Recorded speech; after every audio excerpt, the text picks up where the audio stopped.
إن الحمد لله نحمده ونستعينه ونستغفره ونعوذ بالله من شرور أنفسنا ومن سيئات أعمالنا من يهده الله فلا مضل له ومن يضلله فلا هادي له وأشهد أن لا إله إلا الله وحده لا شريك له وأشهد أن محمدا عبده ورسوله أما بعد فإن خير الحديث كتاب الله وخير الهدي هدي محمد صلى الله عليه وسلم وشر الأمور محدثاتها وكل محدثة بدعة وكل بدعة ضلالة وكل ضلالة في النار. أعوذ بالله السميع العليم من الشيطان الرجيم من همزه ونفخه ونفثه. بسم الله الرحمن الرحيم. رب اشرح لي صدري ويسر لي أمري واحلل عقدة من لساني يفقهوا قولي. بسم الله الرحمن الرحيم. إن الله وملائكته يصلون على النبي يا أيها الذين آمنوا صلوا عليه وسلموا تسليما. اللهم صل على محمد وعلى آل محمد كما صليت على إبراهيم وعلى آل إبراهيم إنك حميد مجيد. اللهم بارك على محمد وعلى آل محمد كما باركت على إبراهيم وعلى آل إبراهيم إنك حميد مجيد. آج 28 اور 29 رجب 1434 ہجری کی درمیانی رات 8 جون 2013 اور ہفتے کا دن ہے. آج انشاءاللہ تعالی قرآن کلاس نمبر 105 میں ہم سورۃ الانعام کی 4 آیات یعنی آیت نمبر 118 سے لے کر 121 تک ان کے کانٹیکسٹ میں انشاءاللہ ایصال ثواب اور ختم اور فاتحہ وغیرہ کے صحیح احکام و مسائل سیکھیں گے، کیونکہ بعض لوگوں نے انہی آیات کو بنیاد بناتے ہوئے امت کے اندر چند ایسی چیزیں پروپیگیٹ کر دی ہیں کہ آج ان چیزوں کے خلاف اگر کوئی شخص کتاب و سنت کی بنیاد پر بولتا ہے تو اسے کہا جاتا ہے کہ مر گیا مردود، نہ فاتحہ نہ درود، یعنی ان کا کوئی مردود مر جائے تو نہ یہ فاتحہ پڑھتے ہیں نہ درود پڑھتے ہیں، والعیاذ باللہ تعالی. اور اس بنیاد پر امت کے اندر ایسی رسومات ایڈ کر دی گئی ہیں کہ جن کا کتاب و سنت میں دور دور تک کوئی ذکر نہیں ملتا. جو چیزیں ملتی ہیں وہ انشاءاللہ تعالی میں ایمانداری سے فرقہ واریت کی لعنت سے بالا تر ہو کر خواہ و بات اہل سنت کہلوانے والے تینوں گروہ، بریلوی، دیوبندی یا اہل حدیث، ان کو بری لگے یا اہل تشیع کو، میں اپنی آخرت کی فکر کرتے ہوئے حق بات انشاءاللہ بیان کرنے کی کوشش کروں گا انشاءاللہ. اور اسی سال ثواب کے کانٹیکسٹ میں تیجا یعنی قل کا ختم، پھر 10ویں کا ختم، پھر 40واں، اور پھر 11ویں شریف، پھر رجب کے کنڈے اور محرم کی شیرنی، اس قسم کے کئی ایک رسومات ہمارے سب کانٹیننٹ یعنی انڈیا، پاکستان اور بنگلہ دیش کے دین کا تقریباً حصہ بن چکی ہیں، والعیاذ باللہ تعالی. اور یاد رکھیں کہ جو بھی رسم دین سمجھ کر اڈاپٹ کی جاتی ہے اس کے خلاف جو بندہ آواز اٹھاتا ہے وہ بہت بڑا مجرم سمجھا جاتا ہے. ہمارے اس معاشرے میں جو چیزیں دین نہیں ہیں ان کے خلاف آواز اٹھانا اتنا مشکل ہے. مثال کے طور پر شادی بیاہ کی جو رسومات میں کئی ایک چیزیں جو ہندوؤں کے زیر اثر مسلمانوں میں آ چکی ہیں ان کے خلاف کوئی بولے تو اس کو کہتے ہیں یہ فنیٹک ہے، یہ تو فنڈامنٹلسٹ ہے. اور جو چیزیں لوگوں نے دین سمجھ کر اڈاپٹ کر لی ہوئی ہیں ان کے خلاف جو آواز اٹھائے گا اس کی تو ایسی کی تیزی پھیر کے رکھ دیں گے، کیونکہ جو آواز اٹھانے والے ہیں وہ تو پھر تگڑے ہو جائیں گے، یہ تو دین کے خلاف بول رہا ہے. آپ سمجھ رہے شیطان نے کیسا جال بچھایا ہے. اللہ اکبر کبیرہ. ہماری آج کی یہ ایکسکلوسیو گفتگو انشاءاللہ ہماری جو ویب سائٹ ہے ahlsunnatpak.com، اس پر ہمارے یوٹیوب کے چینل 720085 کے تھرو مسئلہ نمبر 74 کے نام سے اپلوڈ ہو جائے گی انشاءاللہ. اور اس ویڈیو بک، میں ان تمام اپنے لیکچرز کو ویڈیو بکس کا نام دیتا ہوں کہ ان کے بعد انشاءاللہ لوگوں کو درجنوں کتابیں پڑھنے کی ضرورت نہیں پڑے گی. بلکہ ایک ہی جگہ حق بات فرقہ واریت سے بالا تر ہو کر موجود ہوگی انشاءاللہ۔ اس ویڈیو بک کا عنوان ہوگا مسئلہ نمبر 74، ایصال ثواب اور ختم وغیرہ کے صحیح فقہی احکام و مسائل۔ مسئلہ نمبر 74، مسئلہ نمبر 74 کے نام سے ایصال ثواب اور ختم اور فاتحہ وغیرہ کے صحیح فقہی احکام و مسائل، ایصال ثواب اور ختم وغیرہ کے صحیح فقہی احکام و مسائل۔ آج کے لیکچر میں جتنی بھی آیات آئیں گی اور جو کریٹیکل احادیث تھیں ان کے لیے آپ کو ایک ریفرنس پیج مل چکا ہے جس پہ یہ تمام چیزیں ریٹن فارم میں درج ہیں، نوٹس کی شکل میں۔ آج کے لیکچر میں جتنی احادیث آئیں گی ان کے انشاءاللہ میں ان میں سے جو کریٹیکل احادیث ہوں گی ان کے نمبرز علماء حرمین اور بیروت کی انٹرنیشنل نمبرنگ کے مطابق بیان کروں گا، اور باقی احادیث جو ہوں گی صرف ان کے ریفرنس بیان کروں گا، نمبرز ٹائم بچانے کے لیے بیان نہیں کروں گا۔ اس کے باوجود اگر کسی کی کوئی کیوری ہو تو لیکچر کے اینڈ پہ مجھ سے پوچھ سکتا ہے، یا مجھ سے ای میل پر بھی رابطہ کیا جا سکتا ہے، mirza_95@yahoo.com، یہ میرا ای میل ایڈریس ہے۔ صحیح بخاری اور صحیح مسلم کی احادیث کے علاوہ جتنی اور احادیث ہیں ان پر ظاہر ہے کہ صحیح اور ضعیف کا حکم بھی لگتا ہے۔ بخاری اور مسلم پر امت متفق ہے کہ اس کی تمام متصل الاسناد مرفوع احادیث قطعی الصحت ہیں۔ اس کے علاوہ جتنی احادیث میں بخاری اور مسلم سے ہٹ کر کوٹ کروں گا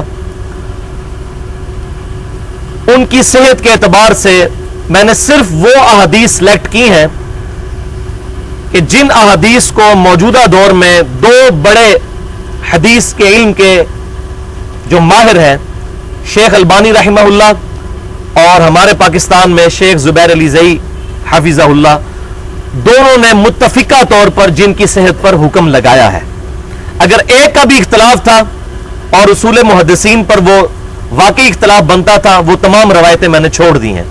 لہٰذا اگر کوئی کہ جی فلاں حدیث کو شیخ البانی نے صحیح کہا جبکہ اصول محدثین پر وہ پکی ضعیف روایت ہے، تو میں بیان نہیں کروں گا۔ کئی ایسی احادیث شیخ البانی نے اپنے منہج کی غلطی کی وجہ سے ان پر صحت کا حکم لگایا ہے، لیکن اصول محدثین پر، پہلے 300 سال کے جو محدثین کے اصول ہیں ان پر وہ احادیث ضعیف ہیں، اس لیے ان کو میں بیان نہیں کروں گا، سکپ کر دوں گا۔ آج کا لیکچر دو پورشنز پر، دو حصوں پر مشتمل ہوگا۔ پورشن نمبر 1 میں انشاءاللہ تعالی یہ 4 آیات کا ترجمہ اور ان کی مختصر تشریح سننے کی سعادت حاصل کریں گے، اور پورشن نمبر 2 میں 3 علمی پوائنٹس میں ایصال ثواب کے مسئلے کو انشاءاللہ ڈسکس کریں گے۔ تو پورشن نمبر 1 کی طرف آتے ہیں، اپنا ریفرنس پیج نکال لیجئے، ایک دفعہ دروشی پڑھ لیں۔ اللہم صلی علی محمد وعلی آل محمد کما صلیت علی ابراہیم وعلی آل ابراہیم انک حمید مجید، اللہم بارک علی محمد وعلی آل محمد کما بارکت علی ابراہیم وعلی آل ابراہیم انک حمید مجید۔ سورۃ الانعام آیت نمبر 118 سے 121۔ اعوذ باللہ من الشیطان الرجیم، بسم اللہ الرحمن الرحیم۔ فَكُلُوا مِمَّا ذُكِرَ اسْمُ اللَّهِ عَلَيْهِ، پس کھاؤ اس میں سے جس پر اللہ کا نام لیا گیا، ان کنتم بآیاتہ مؤمنین، اگر تم اللہ تعالی کی آیات پر ایمان رکھتے ہو تو، یعنی جس چیز پر اللہ کا نام لیا گیا ذبح کے وقت یا اللہ کے تقرب کے لیے کسی نے کوئی چیز صدقہ اور خیرات کی، اس میں سے کھاؤ اگر تم اللہ پر، اس کی آیات پر ایمان رکھنے والے ہو۔ وَمَا لَكُمْ أَلَّا تَأْكُلُوا مِمَّا ذُكِرَ اسْمُ اللَّهِ عَلَيْهِ، اور تمہیں کیا ہوا ہے، کیوں کر ایسا ہو سکتا ہے کہ تم اس میں سے نہ کھاؤ جس پر اللہ کا نام لیا گیا ہے۔ وَقَدْ فَصَّلَ لَكُمْ مَا حَرَّمَ عَلَيْكُمْ، جبکہ اللہ تعالیٰ نے تفصیل کے ساتھ وہ چیزیں بیان کر دی ہیں جو اس نے حرام کی ہیں، جن پر ذبح کے وقت اللہ کا نام لیا گیا، بسم اللہ واللہ اکبر، جو صحیح بخاری اور مسلم کی متفقن علیہ حدیث ہے، امام کائنات سید الاولین والآخرین شفیع المذنبین رحمت للعالمین سیدنا و مولانا امام اعظم محمد رسول اللہ صلی اللہ علیہ وسلم جب بھی مینڈے قربان کیا کرتے تھے تو ان کے پہلوؤں پر اپنا قدم مبارک رکھ کر بسم اللہ واللہ اکبر پڑھ کر ان پر چھری چلایا کرتے تھے. اور یہ جو تکبیر کے الفاظ ہیں یہ اہل سنت اور اہل تشیع کے درمیان کامن ہے. ان پر اللہ کا نام لیا گیا، اس میں سے کیوں کر ہو سکتا ہے کہ تم نہ کھاؤ، جبکہ اللہ تعالیٰ نے وَقَدْ فَصَّلَ لَكُمْ مَا حَرَّمَ عَلَيْكُمْ تفصیل سے بیان کر دی ہیں وہ چیزیں جو حرام کی گئی ہیں تم پر. اور یہ مکی دور کی آخری صورت ہے. اس سے پہلے سورۃ النحل نازل ہو چکی تھی، اس کی آیت نمبر 115 میں 4 چیزیں اللہ تعالیٰ نے واضح طور پر حرام فرما دی تھی. اسی سے ملتی جلتی آیات پھر سورۃ المائدہ میں بھی آئیں، وہ آج ہمارے درس میں بھی ہیں. پہلی چیز مردار جو خود بخود اپنی موت مر جائے، دوسری چیز بہتا ہوا خون، اور تیسرا خنزیر کا گوشت، اور چوتھی وہ چیز جس کے ذبح کے وقت غیر اللہ کا نام لیا جائے یا اس کو غیر اللہ کے تقرب کے لیے قربان کیا جائے. تو وہ ہم بیان کر چکے. الا ما اضطررتم الیہ، ہاں مگر جب تم مجبور کر دیے جاؤ وہ الگ بات ہے، اس میں سے تم کھا سکتے ہو. وہ سورۃ النحل میں بھی موجود ہے اور باقی قرآن پاک میں کئی مقامات پر یہ مضمون آیا ہے کہ اگر زندگی موت کی کشمکش بن جائے پھر حرام میں سے اتنا کھایا جا سکتا ہے دل میں کراہت رکھتے ہوئے کہ جس سے جان بچ جائے. وَإِنَّ كَثِيرًا لَيُضِلُّونَ بِأَفْوَاهِهِمْ، اور بے شک اکثر لوگ وہ ہیں جو کہ گمراہ کرتے ہیں اپنی خواہشات کی پیروی کرتے ہوئے، بغیر علم، علم کے بغیر. میں نے کئی دفعہ یہ بات عرض کی ہے کہ جو بھی شخص علم کے بغیر بات کرتا ہے اس کے پیچھے اس کی خواہشات نفس اور اس کے جذبات ہوتے ہیں. اس لیے آپ دیکھتے ہیں کہ جتنے جذباتی لوگ ہیں اتنے ہی بے علم ہوتے ہیں. ان کو الف بے نہیں دین کی آتی ہوتی، لیکن اتنے جذبات کے ساتھ اپنے عقائد پر محکم ہوتے ہیں کہ انسان کہتا ہے کہ اس سے زیادہ حق پر کوئی ہے نہیں ہے. تو اللہ تعالیٰ نے یہاں پر فرما دیا کہ وہ لوگ گمراہ ہوتے ہیں اپنی خواہشات کی پیروی کرتے ہوئے بغیر علم کے. بس جس طرح آباء و اجداد کو پایا، اسی تو شروع تو ہیں ہی، ہم تو شروع سے یہی کرتے آ رہے ہیں. یہ کیسے ہو سکتا ہے؟ یہ جو آپ باتیں کر رہے ہیں ہم نے تو آج تک سنی نہیں. جیسا کہ بہت بڑا قرآن و سنت کا عالم ہے کہ بچپن سے ہی قرآن و سنت پڑھ رہا ہے، اس نے آج تک سنی نہیں ہے. ان ربک ھوا اعلم بالمعتدین، بے شک تمہارا رب خوب جانتا ہے کہ کون ہے جو حد سے بڑھ جانے والے ہیں، جو راہ راست ہٹے ہوئے ہیں، جو افراط و تفرید کا شکار ہے، اللہ کے علم میں ہے. وَذَرُوا ظَاهِرَ الْإِثْمِ وَبَاطِنَهُ، اور چھوڑ دو ہر وہ گناہ چاہے وہ ظاہر ہو یا چھپا ہوا ہو. ان الذین یکسبون الاثم، بے شک وہ لوگ جو کہ جان بوجھ کر گناہ کماتے ہیں، سیجزون بما کانوا یقترفون، بے شک اللہ تبارک و تعالی ان قریب اللہ تبارک و تعالی ان کے برائی کی سزا ان کو دے دے گا. وہ پا لیں گے اپنی برائی کی سزا ان قریب. وَلَا تَأْكُلُوا مِمَّا لَمْ يُذْكَرِ اسْمُ اللَّهِ عَلَيْهِ، اور مت کھاؤ اس میں سے جس پر اللہ کا نام نہیں لیا گیا. وَإِنَّهُ لَفِسْقٌ، اور بے شک یہ بہت بڑا گناہ ہے کہ جس پر اللہ کا نام نہیں لیا گیا اس کو تم کھاؤ، حرام ہے. وَإِنَّ الشَّيَاطِينَ لَيُوحُونَ إِلَىٰ أَوْلِيَائِهِمْ، اور بے شک شیطان جو ہے وہ اپنے دوستوں کی طرف القاء کرتے ہیں، ان کو وحی کرتے ہیں، خفیہ بات ان کے دلوں میں ڈال دیتے ہیں. لِيُجَادِلُوكُمْ، تاکہ اے مسلمانوں وہ شیطان کے چیلے تم سے جھگڑیں. وَإِنْ أَطَعْتُمُوهُمْ، اور اگر تم نے ان کی اتباع کی، ان کی پیروی کی، اِنَّكُمْ لَمُشْرِكُونَ، تو بے شک تم بھی مشرکوں میں شامل ہو جاؤ گے. یہ صحابہ کو خطاب ہو رہا ہے اور ان کے ذریعے پوری امت کو.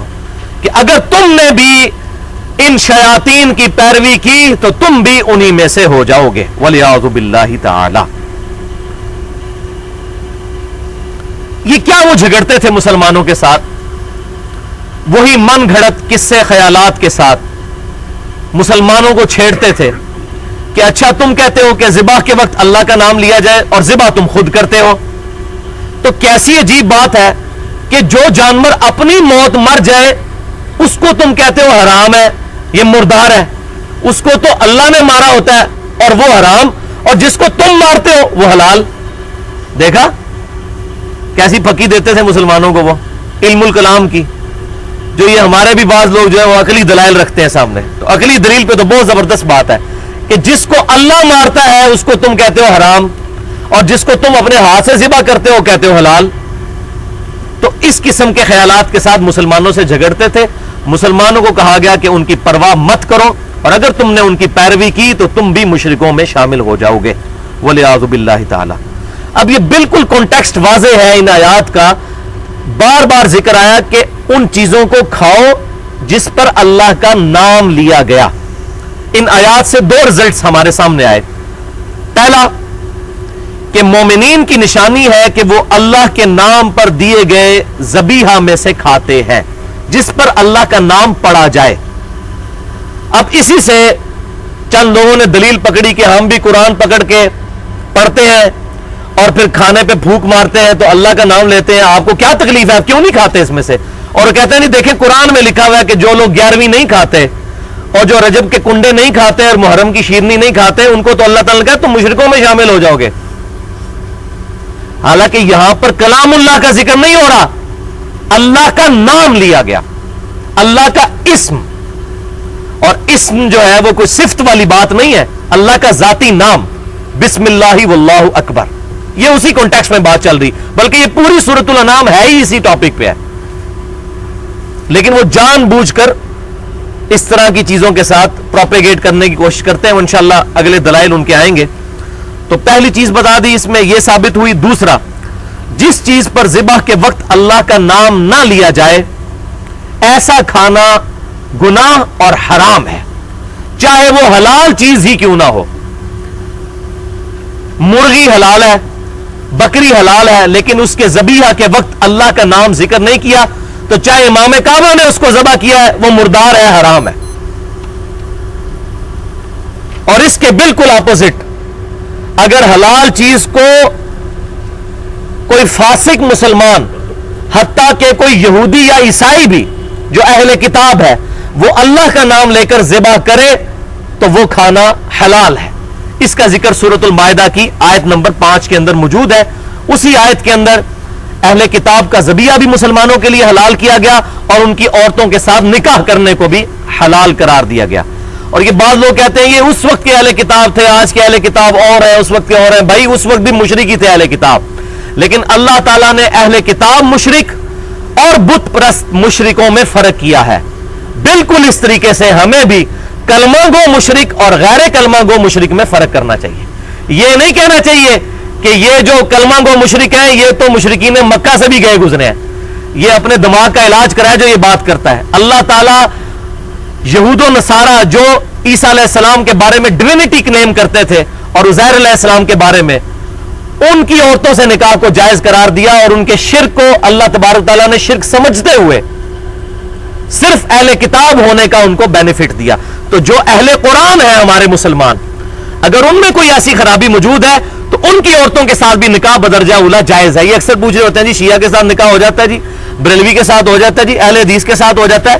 ان ظالموں سے پوچھیں کہ اہل کتاب کی عورتوں کے ساتھ اگر نکاح ہو جاتا ہے تو یہ کلمہ کو جو مسلمان ان سے بھی گئے گزرے. بس ان مولویوں نے الٹا گیئر چلا دیا ہوا ہے فرقہ واریت کی لعنت کی وجہ سے. وَلِعَاذُ بِاللَّهِ تَعَالَى. لیکن یہ بات بھی یہاں پر یاد رکھیں کہ صرف اللہ کا نام لینا کافی نہیں ہے. بعض صورت میں کافی بھی ہو سکتا ہے اگر آپ نے صرف گوشت کے لیے ذبح کیا، صرف گوشت کھانے کے لیے اللہ کا نام لیا. لیکن اگر وہ ذبیحہ اللہ کے علاوہ کسی اور کے تقرب کے لیے ہے تو اسی میں امپلائڈ ہے کہ اس پر غیر اللہ کا نام بولا گیا. لیکن یہ مسئلہ اس سے اجتہادن نکلتا ہے، ڈائریکٹ نہیں ہے۔ اگر کوئی شخص کہتا ہے میں فلاں بزرگ کے ایصال ثواب کے لیے کر رہا ہوں، اس کو ہم اجتہادن ناجائز سمجھتے ہیں، قطعی طور پر حرام کا فتویٰ نہیں لگا سکتے، لیکن جائز کسی صورت نہیں ہے۔ البتہ اگر کسی کا یہ عقیدہ ہو گیا کہ میں شیخ عبد القادر جیلانی رحمت اللہ علیہ کے ایصال ثواب کے لیے یہ بکرا یہ نیاز دوں گا، ہوگی تو اللہ کے نام کی، لیکن ان کو ثواب پہنچے، اس کی برکت سے مجھ سے مصیبتیں ٹل جائیں گی، تو اب اس نے شیخ عبد القادر جیلانی رحمت اللہ علیہ کے بارے میں ایسا عقیدہ رکھا جو عقیدہ صرف اللہ تعالیٰ کے ساتھ خاص رکھنا چاہیے تھا، لہذا اس کا یہ سارے کا سارا کھانا 100% حرام ہوگا، والعیاذ باللہ تعالی۔ اب یہاں پر ان آیات کے کانٹیکسٹ میں سورۃ المائدہ کی آیت نمبر 3 بڑی امپورٹنٹ ہے، جو آپ کے ریفرنس پر دوسرے نمبر پر ہے۔ یہ کافی لمبی آیت ہے، لیکن اس کا کچھ پورشن میں نے اس میں نقل کیا ہے۔ بسم اللہ الرحمن الرحیم۔ سورۃ المائدہ میں شریعت محمدیہ صلی اللہ علیہ وسلم کے فائنل احکام آئے ہیں، شریعت کے، یعنی اسلامی فقہ، اس کے فائنل احکامات۔ حرمت علیکم المیتۃ، یہ وہی جو میں نے کہا تھا سورۃ النحل میں بھی 4 چیزیں، یہاں پر 11 چیزیں حرام کی گئی ہیں، ان میں سے 5 کا ذکر ہم آج کے درس کے حوالے سے اس کانٹیکسٹ میں کریں گے۔ حرام کر دیا گیا تم پر مردار، والدم، اور بہتا ہوا لہو، یعنی لہو کا کھانا، خون ویسے پاک ہے اگر کپڑوں کو لگ جائے، ولحم الخنزیر، اور خنزیر کا گوشت، پگ کا گوشت، سور کا گوشت۔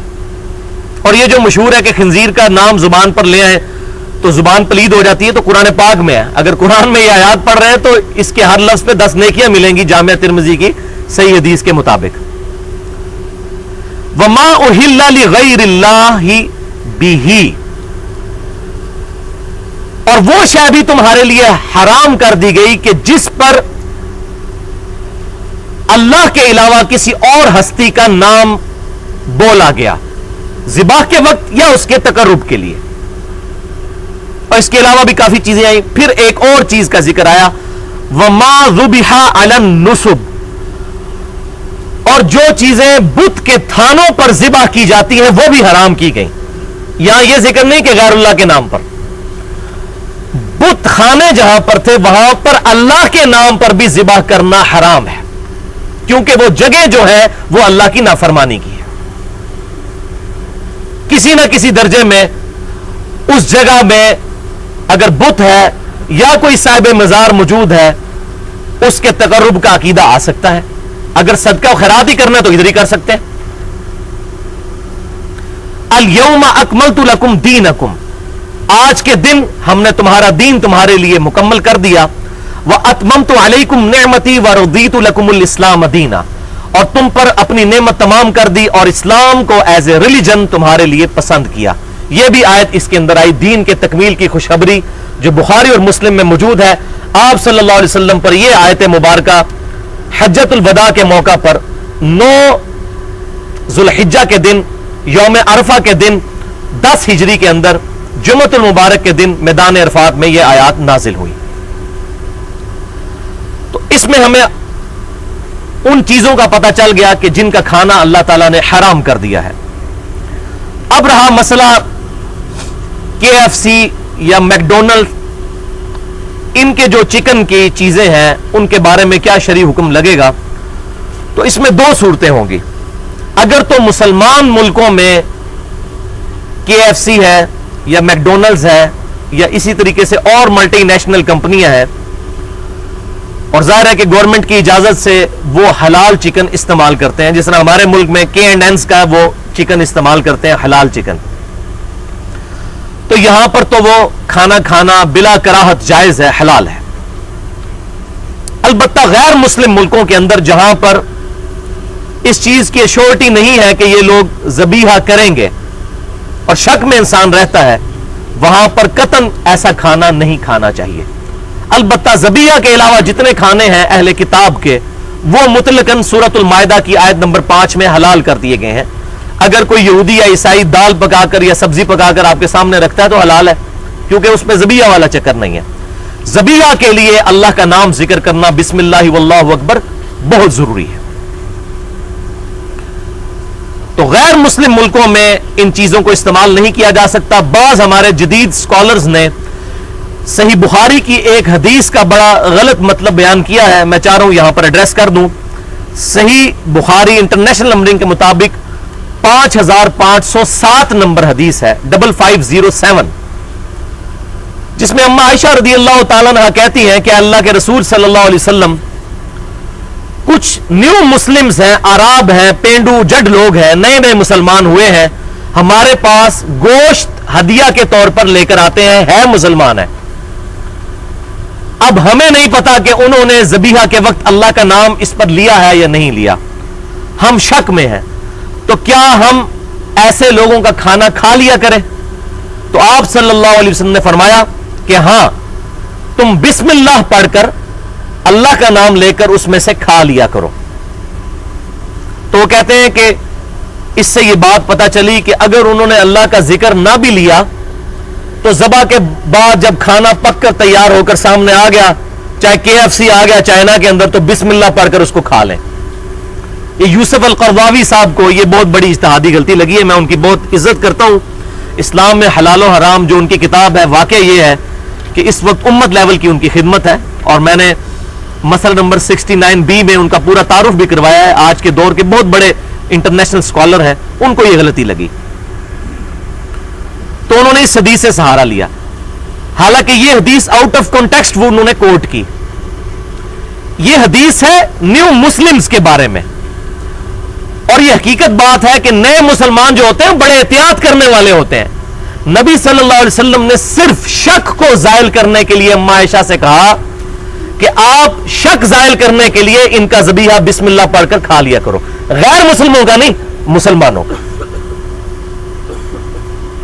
اور بسم اللہ تو ویسے بھی پڑھنا چاہیے کھانے پر، لہٰذا یہ غیر مسلموں کے بارے میں یا اہل کتاب کے بارے میں یہ معاملہ نہیں ہے، کیونکہ وہاں پر جب تک ہمیں شورٹی نہیں ہوگی، جب تک ہمیں یقین نہیں ہوگا کہ انہوں نے اللہ کا نام لیا ہے، اس وقت تک ہم اس کو حلال نہیں کہہ سکتے۔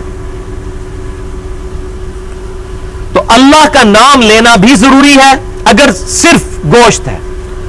البتہ اگر گوشت کے علاوہ کوئی اور نیت کی ہوئی ہے، اس میں اللہ کے علاوہ کسی اور کے تقرب کی نیت کی، تو اگرچہ اللہ کے نام پر ذبح ہوا تب بھی وہ کھانا یا وہ صدقہ اور خیرات حرام ہو جائے گا۔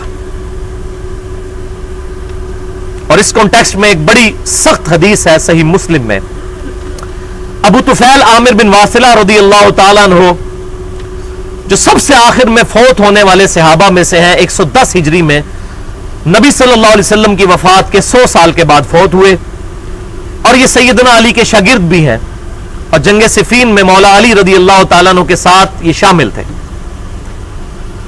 یہ کہتے ہیں کہ ایک دفعہ میں نے مولا علی رضی اللہ تعالیٰ عنہ سے پوچھا، مولا سے مراد دلی محبوب، من کنت مولاہ فہذا علی مولا، حدیث متواترہ ہے، جس کا جگری یار میں ہوں اس کا جگری یار سیدنا علی بھی ہونے چاہیے۔ یہ مشکل کشا والا مولا نہیں ہے، یہ وہی مولا ہے جو ہم اپنے علماء کو بھی کہتے ہیں مولانا فلاں۔ تو میں نے مولا علی سے پوچھا، کیا اللہ کے رسول صلی اللہ علیہ وسلم نے، یہ صحیح مسلم میں حدیث ہے انٹرنیشنل نمبرنگ کے مطابق 5126، کیا آپ صلی اللہ علیہ وسلم نے قرآن کے علاوہ بھی آپ کو کوئی خاص بات ایسی بتائی ہے جو امت کو نہ بتائی ہو؟ تو سیدنا علی نے کہا کہ آپ صلی اللہ علیہ وسلم نے ہمیں کوئی ایسی بات تعلیم نہیں فرمائی جو باقی امت کو نہ بتائی ہو، ہاں مگر میرے پاس ایک صحیفہ ہے جو انہوں نے اپنی تلوار کی نیام میں سے نکالا۔ تو ابو طفیل کہتے ہیں میں نے پوچھا، اے امیر المومنین اس کے اندر کیا ہے؟ تو انہوں نے اس میں کچھ چیزیں پڑھ کر بتائیں، ان میں سے ایک چیز یہ تھی کہ جس شخص نے اللہ کے علاوہ کسی اور کے لیے ذبح کیا، کسی اور کے لیے ذبح کیا، کسی اور کے نام پر نہیں، کے لیے، عربی الفاظ ہے لعن اللہ من ذبح لغیر اللہ، اس پر اللہ کی لعنت ہے جس نے کسی اور کے لیے، اللہ کے علاوہ کسی اور کے لیے ذبح کیا۔ ہم اپنے مہمانوں کے لیے ذبح کرتے ہیں لیکن ان کے تقرب کے لیے نہیں، بلکہ اللہ کا تقرب ہوتا ہے تاکہ مہمان نوازی کریں گے اللہ خوش ہوگا، تقرب بھی اللہ کا، نام بھی اللہ کا. اعوذ باللہ. اور اس معاملے میں امام کائنات صلی اللہ علیہ وسلم نے اتنی احتیاط فرمائی، اتنی احتیاط فرمائی، اتنی احتیاط فرمائی کہ عقل دنگ رہ جاتی ہے. سنن نبی داؤد میں صحیح سند کے ساتھ انٹرنیشنل نمبرنگ کے مطابق 3313 نمبر حدیث ہے. ایک صحابی نے آ کر عرض کی، اے اللہ کے رسول صلی اللہ علیہ وسلم، میں نے یہ منت اور نظر مانی ہے کہ مقام بوانا پر جا کر کچھ اونٹ اللہ کی راہ میں ذبح کروں گا. بعض روایتوں میں آتا ہے 100 اونٹ. تو آپ صلی اللہ علیہ وسلم نے 2 سوال ان سے کیے. پہلا سوال، کیا مقام بوانا پر، اس جگہ پر جس پر تم قربان کرنا چاہتے ہو اللہ کے لیے، وہاں پر جاہلیت میں کسی بت کی پرستش تو نہیں ہوتی تھی؟ جاہلیت میں، اور نہیں، پہلے، ابھی نہیں، پہلے. انہوں نے کہا یا رسول اللہ نہیں. کیوں پوچھا؟ ہو سکتا ہے کہ کوئی جا کر نظر دے تو لوگ کہ یہ پرانے بزرگوں کی یاد تازہ ہو رہی ہے، انہوں نے فیض ہی چلتا پیا. پہلے پوچھا کہ پہلے تو کہیں بت کی پرستش اس جگہ پر نہیں ہوتی تھی، حالانکہ زمین ساری پاک ہے. کیوں؟ یہ ہے توحید کی سینسٹیوٹی جو پروفٹ نے انجیکٹ کی اپنی امت کے اندر صلی اللہ علیہ وسلم. دوسرا سوال کیا، کیا وہاں پر زمانے جاہلیت میں کوئی میلہ تو نہیں لگتا تھا؟ اللہ اکبر کبیرہ. امام الموحدین صلی اللہ علیہ وسلم، موحدین کے امام، انہوں نے کہا یا رسول اللہ نہیں. پھر آپ صلی اللہ علیہ وسلم فرمایا اپنی نظر پوری کرو، اور 2 باتیں ارشاد فرمائی کہ جو نظر تم اللہ کے لیے مانتے ہو اس کو تو پورا کرو، اور ایسی نظر کو مت پورا کرو جس میں اللہ کی نافرمانی ہو، اور ایسی نظر کو بھی پورا مت کرو جس میں تم عاجز آ جاؤ. مثلاً کوئی یہ منت مان لیتا ہے میں روزانہ 1000 نفل پڑھوں گا، تو عاجز آ جائے گا. تو ایسی منت کو توڑ دیا جائے. صحیح بخاری اور صحیح مسلم کی متفقن علیہ حدیث ہے کہ ایسی منت یا ایسی نظر کا کفارہ پھر وہی ہے جو کہ قسم کا کفارہ ہے، یعنی 10 مسکینوں کو کھانا کھلانا ہے، یا ایک غلام آزاد کرنا ہے، یا 10 مساکین کو کپڑا لے کر دینا ہے. یہ تینوں چیزیں سورۃ المائدہ کی آیت نمبر 89 میں آئی ہیں. اور اگر کوئی اس پر قدرت نہ رکھتا ہو تو پھر اس کو اجازت ہے کہ مسلسل 3 روزے رکھے. تو آج یہ منت اور نظر میرا ٹاپک نہیں، اس پر میں آلریڈی 55 منٹ کی ایک گفتگو ریکارڈ کروا چکا ہوں. مسئلہ نمبر 68 کے نام سے قسم، نظر اور منت کے صحیح احکام و مسائل، سورۃ المائدہ آیت نمبر 89 کی روشنی میں. اب آتے ہیں لیکچر کے دوسرے اور آخری حصے کی طرف جو 3 علمی پوائنٹس پر مشتمل ہے. ایک دفعہ دروشی پڑھ لیجئے. اللہم صلی علی محمد وعلی آل محمد کما صلیت علی ابراہیم وعلی آل ابراہیم انک حمید مجید. اللہم بارک علی محمد وعلی آل محمد کما بارکت علی ابراہیم وعلی آل ابراہیم انک حمید مجید. پورشن نمبر 2 جو کہ 3 اہم علمی پوائنٹس پر مشتمل ہے. علمی پوائنٹ نمبر 1 کہ ایصال ثواب، یا جس کو ہم آسان زبان میں کہہ سکتے ہیں زندوں کی طرف سے فوت شدگان کی طرف نفع پہنچانے کا ذریعہ.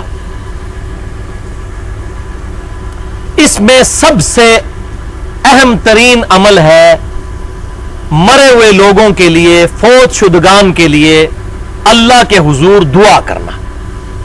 یہ ایصال ثواب کا بہت بڑا ذریعہ ہے، اور اس کو اللہ تبارک و تعالی نے مومنین کی نشانی بیان فرمایا ہے سورۃ الحشر آیت نمبر 10 میں. ریفرنس پر آپ کے پیج کے اوپر ریفرنس 3 ہے. بسم اللہ الرحمن الرحیم. والذین جاءوا من بعدہم، وہ لوگ جو کہ ایمان والوں کے مرنے کے بعد جو آنے والے ایمان والے لوگ ہیں، یقولون، وہ اللہ کے حضور دعا کرتے ہیں، کہتے ہیں ربنا اغفر لنا ولاخواننا الذین سبقونا بالایمان، اے رب ہمارے، ہمیں بھی بخش دے اور ہم سے پہلے جتنے ایمان والے گزرے ہیں، فوت ہو چکے ہیں، جو سابقہ مسلمان ہیں، ایمان کے ساتھ دنیا سے گئے، اے اللہ ان کو بھی بخش دے. وَلَا تَجْعَلْ فِي قُلُوبِنَا غِلًّا لِّلَّذِينَ آمَنُوا، اور ہمارے دلوں میں ان گزرے ہوئے مسلمانوں کے بارے میں کوئی کینہ نہ رکھ. ربنا انک رؤوف الرحیم، اے رب ہمارے تو بخشنے والا ہے بے شک اور رحم فرمانے والا ہے. یہ وہ چیز ہے جو اللہ تعالیٰ نے قرآن میں ہم پر فرض کی ہے کہ ایمان والوں کی نشانی ہے کہ وہ اپنے سے پہلے فوت شدگان مسلمانوں کے لیے دعا کرتے ہیں. الحمدللہ.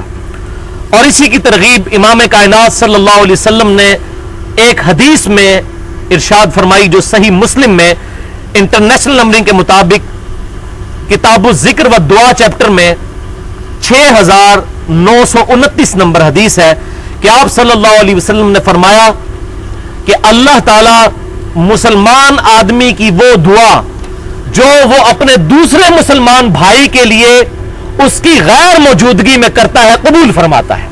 الحمدللہ. اور ساتھ ہی ارشاد فرمایا کہ اللہ تعالیٰ جو اپنے بھائی کے لیے غیر موجودگی میں دعا کرتا ہے اس کے پیچھے ایک فرشتہ مقرر کر دیتا ہے، اور جب وہ اپنے غیر حاضر بھائی، چاہے وہ دنیا میں موجود ہے یا نہیں موجود، وہاں پر موجود نہیں، اس کے لیے دعا کر رہا ہوتا ہے تو فرشتہ پیچھے سے آمین کہتا ہے اور کہتا ہے اللہ تجھے بھی وہ چیزیں عطا کرے جو تو اپنے بھائی کے لیے مانگ رہا ہے. الحمدللہ. اور فرشتوں کی آمین، فرشتے تو مستجاب الدعوات ہیں، اللہ تعالیٰ ان کی دعائیں قبول کرتا ہے، معصوم ہے. اللہ تبارک و تعالیٰ نے ایصال ثواب کا ذریعہ امت کے لیے خود ہی رکھ دیا دعا کی شکل میں.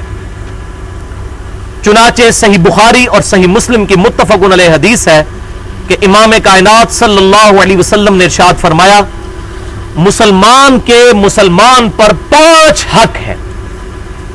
نمبر 1، اس کے سلام کا جواب دے. نمبر 2، اگر وہ مرض میں مبتلا ہو تو اس کی عیادت کرے. نمبر 3، اس کے جنازے میں شامل ہو.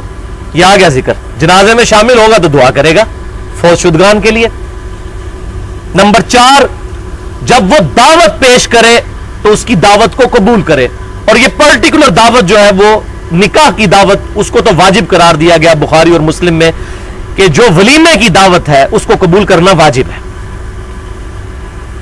اور نمبر 5، جب مسلمان چھینک میں اس کے جواب میں کہے الحمدللہ تو اس کو جواب دے یرحمک اللہ، اللہ تجھ پر رحم فرمائے. یرحمک اللہ کہنا یہ 5واں حق ہے.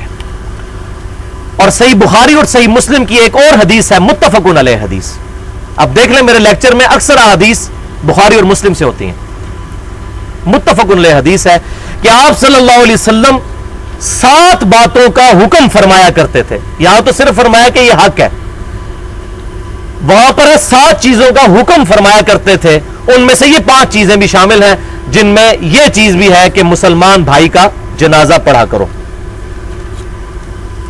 پھر صحیح مسلم میں انٹرنیشنل نمبرنگ کے مطابق 2199 نمبر حدیث ہے 2199 کہ آپ صلی اللہ علیہ وآلہ وسلم نے ارشاد فرمایا کہ جس مسلمان کے جنازے میں 40 ایسے بندے شریک ہو جائیں جو اللہ کے ساتھ شرک نہ کرتے ہوں، عام مسلمان نہیں، ایسے مسلمان جو شرک نہ کرتے ہوں، تو اللہ تعالیٰ ان مسلمانوں کی شفاعت اس بندے کے حق میں قبول کر لیتا ہے، یعنی اس کی مغفرت ہو جاتی ہے.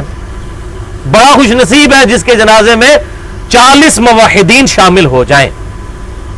اور اسی حدیث کو میں نے بنیاد بنا کر ایک لیکچر دیا ہے 25 منٹ کا، مسئلہ نمبر 8 کے نام سے، کیا کلمہ گو مسلمان بھی شرک کر سکتا ہے؟ مسلمان کا جنازہ پڑھنے والے مسلمان ہی ہوتے ہیں، اور فرمایا 40 ایسے بندے جو اللہ کے ساتھ شرک نہ کرتے ہوں، تو اللہ تبارک و تعالیٰ اس کی مغفرت کر دیتا ہے. اور وہ دعا، کئی دعائیں ویسے احادیث کے اندر آئی ہیں، لیکن ایک دعا جو کہ متفق علیہ ہے امت کے اندر، وہ آپ کے ریفرنس پر 4 نمبر پر ہے. جامعہ ترمذی میں انٹرنیشنل نمبر کے مطابق 1024، اور سنن ابی داؤد میں 3201 نمبر حدیث ہے کہ آپ صلی اللہ علیہ وسلم تیسری تکبیر کے بعد یہ دعا پڑھا کرتے تھے جنازے کی نماز میں: اللہم اغفر لحینا و میتنا و شاہدنا و غائبنا و صغیرنا و کبیرنا و ذکرنا و انثانا اللہم من احییتہ منا فاحیہ علی الاسلام ومن توفیتہ منا فتوفہ علی الایمان. اے اللہ ہمارے زندوں کی مغفرت فرما اور ہمارے مردوں کی مغفرت فرما، اور جو ہمارے حاضر ہیں ان کی مغفرت فرما، اور جو یہاں پر موجود نہیں ان کی مغفرت فرما، اور جو ہمارے چھوٹے ہیں ان کی مغفرت فرما، اور جو ہمارے بڑے ہیں ان کی مغفرت فرما، اور جو مرد ہیں اور جو عورتیں ہیں ان کی مغفرت فرما. اے اللہ ہم میں سے تو جسے بھی زندہ رکھے تو اسے اسلام کے ساتھ زندہ رکھنا، اور ہم میں سے جب کسی کو موت آئے تو اسے ایمان پر موت دینا. آمین. تو دیکھیں اپنے لیے بھی دعا ہے اور اس میت کے لیے بھی دعا. یہ تو ہو گیا جنازہ. بعض لوگ جنازے کے فوراً بعد دعا مانگتے ہیں، یہ دعا ثابت نہیں ہے. اصل دعا جو ثابت ہے وہ سنن ابی داؤد میں انٹرنیشنل نمبر کے مطابق 3213 نمبر حدیث ہے کہ آپ صلی اللہ علیہ وسلم نے فرمایا کہ جب اپنے بھائی کو دفنا چکو تو اس کی قبر پر اس کی بخشش اور قبر کے سوالات میں استقامت کے لیے دعا کرو. اور یہ اس حد تک زبردست چیز ہے کہ کتاب الایمان چیپٹر میں صحیح مسلم میں سیدنا عمر ابن عاص رضی اللہ تعالیٰ عنہ کی بڑی لمبی حدیث ہے، اس کا آخری حصہ ہے صحیح مسلم کتاب الایمان، اور چیپٹر ہے وہ کہ اسلام اگلے سارے گناہوں کو معاف کر دیتا ہے. اس چیپٹر میں یہ حدیث امام مسلم لے کر آئے ہیں کہ سیدنا عمر ابن عاص نے اپنی وفات کے وقت اپنے بچوں کو کافی نصیحتیں کی. ان میں سے آخری نصیحت یہ تھی کہ جب میں مر جاؤں تو میری قبر پر اتنی دیر بیٹھے رہنا جتنی دیر اونٹ کو قربان کر کے اس کا گوشت تقسیم کیا جاتا ہے، تاکہ میں اپنی قبر کے ساتھ مانوس ہو جاؤں اور تمہاری وجہ سے مجھے قبر میں منکر نکیر کے سوالات میں آسانی ہو. کیا مراد؟ کہ جب تم قبر پر رہو گے اور دعا کرو گے میرے لیے. یہ نہیں ہے کہ انہوں نے فرشتوں کو روک لینا ہے، اور بعض لوگ اس طرف چل پڑتے ہیں کہ جی وہ مردہ سن رہا ہوتا ہے، یہ ہوتا ہے وہ ہوتا ہے. اس کو اس حدیث کے ساتھ جوڑے، صحیح مسلم کی وہ حدیث کہ دعا کی برکت سے سوالات میں استقامت ہوگی. الحمدللہ. اور پوری زندگی آپ صلی اللہ علیہ وسلم نے پوری امت کو یہ دعا تعلیم فرمائی. تشہد میں صحیح بخاری اور صحیح مسلم کی متفق علیہ حدیث ہے، اور صحیح مسلم میں انٹرنیشنل نمبرنگ کے مطابق 1324 نمبر کہ آپ صلی اللہ علیہ وسلم حکم فرمایا کرتے تھے. اور صحیح مسلم میں ایک ترک میں یہاں تک آتا ہے کہ سیدنا طاؤس رحمۃ اللہ علیہ جو شخص تشہد میں یہ دعا نہ پڑھے اس کو کہتے تھے دعا تو اپنی نماز ہی دوبارہ پڑھ، کیونکہ اس دعا کو پڑھنے کا حکم ہے. اس کے علاوہ جتنی دعائیں وہ پڑھ سکتے ہیں. بخاری اور مسلم میں کہ درود شریف کے بعد جو چاہو اپنے رب سے مانگو، لیکن یہ دعا حکمن ہے. صحیح مسلم کتاب المساجد چیپٹر انٹرنیشنل نمبرنگ کے مطابق 1324 نمبر: اللہم انی اعوذ بک من عذاب جہنم ومن عذاب القبر ومن فتنة المحیا والممات ومن شر فتنة المسیح الدجال. 4 چیزوں سے اللہ کی پناہ مانگنی ہے. اے اللہ میں تجھ سے پناہ مانگتا ہوں عذاب جہنم سے، دوزخ کے عذاب سے، عذاب قبر سے، 2 زندگی اور موت کے فتنے سے، اور چوتھا مسیح الدجال کے فتنے سے. ان 4 چیزوں کے شر سے اے اللہ میں تیری پناہ میں آتا ہوں. تو یہ دنیا میں بھی ہم نے تشہد میں عذاب قبر سے اللہ کی پناہ مانگنی ہے، اور مرنے کے بعد مسلمان بھائی کے لیے اس کی قبر پر دعا کرنی ہے، قبر کے سوالات میں استقامت کی. ہاں جی، اب آ رہی ہے تعزیت کی دعا. یہ آج کل ہمارے معاشرے میں بہت بڑا ایشو بنا ہوا ہے. خصوصاً انڈیا، پاکستان اور بنگلہ دیش کے اندر ایک رواج ہے کہ لوگ سوگ مناتے ہیں. وہ بالکل ٹھیک ہے. بخاری اور مسلم کی متفق علیہ حدیث ہے کہ میت پر 3 دن کا سوگ ہے. صرف عورت 4 مہینے 10 دن اپنے خاوند کے لیے سوگ کرے گی. یہ بخاری اور مسلم کی متفق علیہ حدیث ہے. اور سوگ یہ نہیں ہے کہ ماتم کرنا ہے یا نوحہ کرنا ہے، اس کی ممانعت ہے بخاری اور مسلم میں. وہ انشاءاللہ کبھی ٹاپک الگ سے میں بیان کروں گا. سوگ یہ ہے کہ وہاں پر کوئی ایکسٹرا ایکٹیویٹی نہیں ہوگی، حتیٰ کہ کھانا بھی نہیں پکے گا، بلکہ محلے دار یا رشتہ دار اس گھر میں کھانا بھیجیں گے. اور آپ صلی اللہ علیہ وسلم ایسے کیا کرتے تھے کیونکہ وہ غم کی کیفیت میں ہوتا تھا گھر. تو آپ صلی اللہ علیہ وسلم تعزیت کی کیا دعا فرمایا کرتے تھے؟ ویسے تو بہت دعائیں ہیں ملی ہیں، لیکن ان میں سے پرفیکٹ کوئی بھی ایسی دعا نہیں ہے جو پرٹیکولر تعزیت کی دعا ہو، سوائے اس دعا کے جو صحیح مسلم میں آئی ہے انٹرنیشنل نمبرنگ کے مطابق 2130 کتاب الجنائز چیپٹر میں، کہ سیدنا ابو سلمہ رضی اللہ تعالیٰ عنہ جب فوت ہوئے تو آپ صلی اللہ علیہ وسلم ان کی تعزیت کے لیے ان کے گھر آئے، تو آپ صلی اللہ علیہ وسلم نے ان الفاظ کے ساتھ ان کے گھر والوں کے ساتھ تعزیت کی. ہمارے سب کانٹیننٹ میں تو وہ آتے ہیں کہنے دعا کرو جی، اور دعا کیا کر رہے ہوتے ہیں؟ ایک دفعہ سورۃ الفاتحہ اور 3 دفعہ کل شریف پڑھ کے اس کو ایصال ثواب کر رہے ہوتے ہیں، جو کسی ضعیف روایت سے بھی ثابت نہیں. صحیح تو بڑی دور کی بات، ضعیف روایت دنیا کی کسی حدیث کی کتاب میں ایسی کوئی ضعیف روایت بھی موجود نہیں ہے.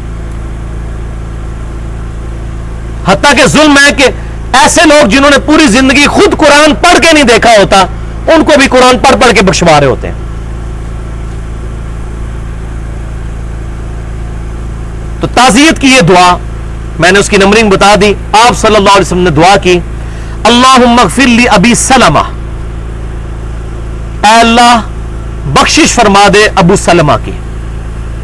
یہاں پر کسی اور کا نام لے سکتے ہیں، میرے مرنے کے بعد کوئی تعزیت کے لیے آئے تو اللہم اغفر لی محمد علی، یا کسی کا بھی نام، فلاں بن فلاں.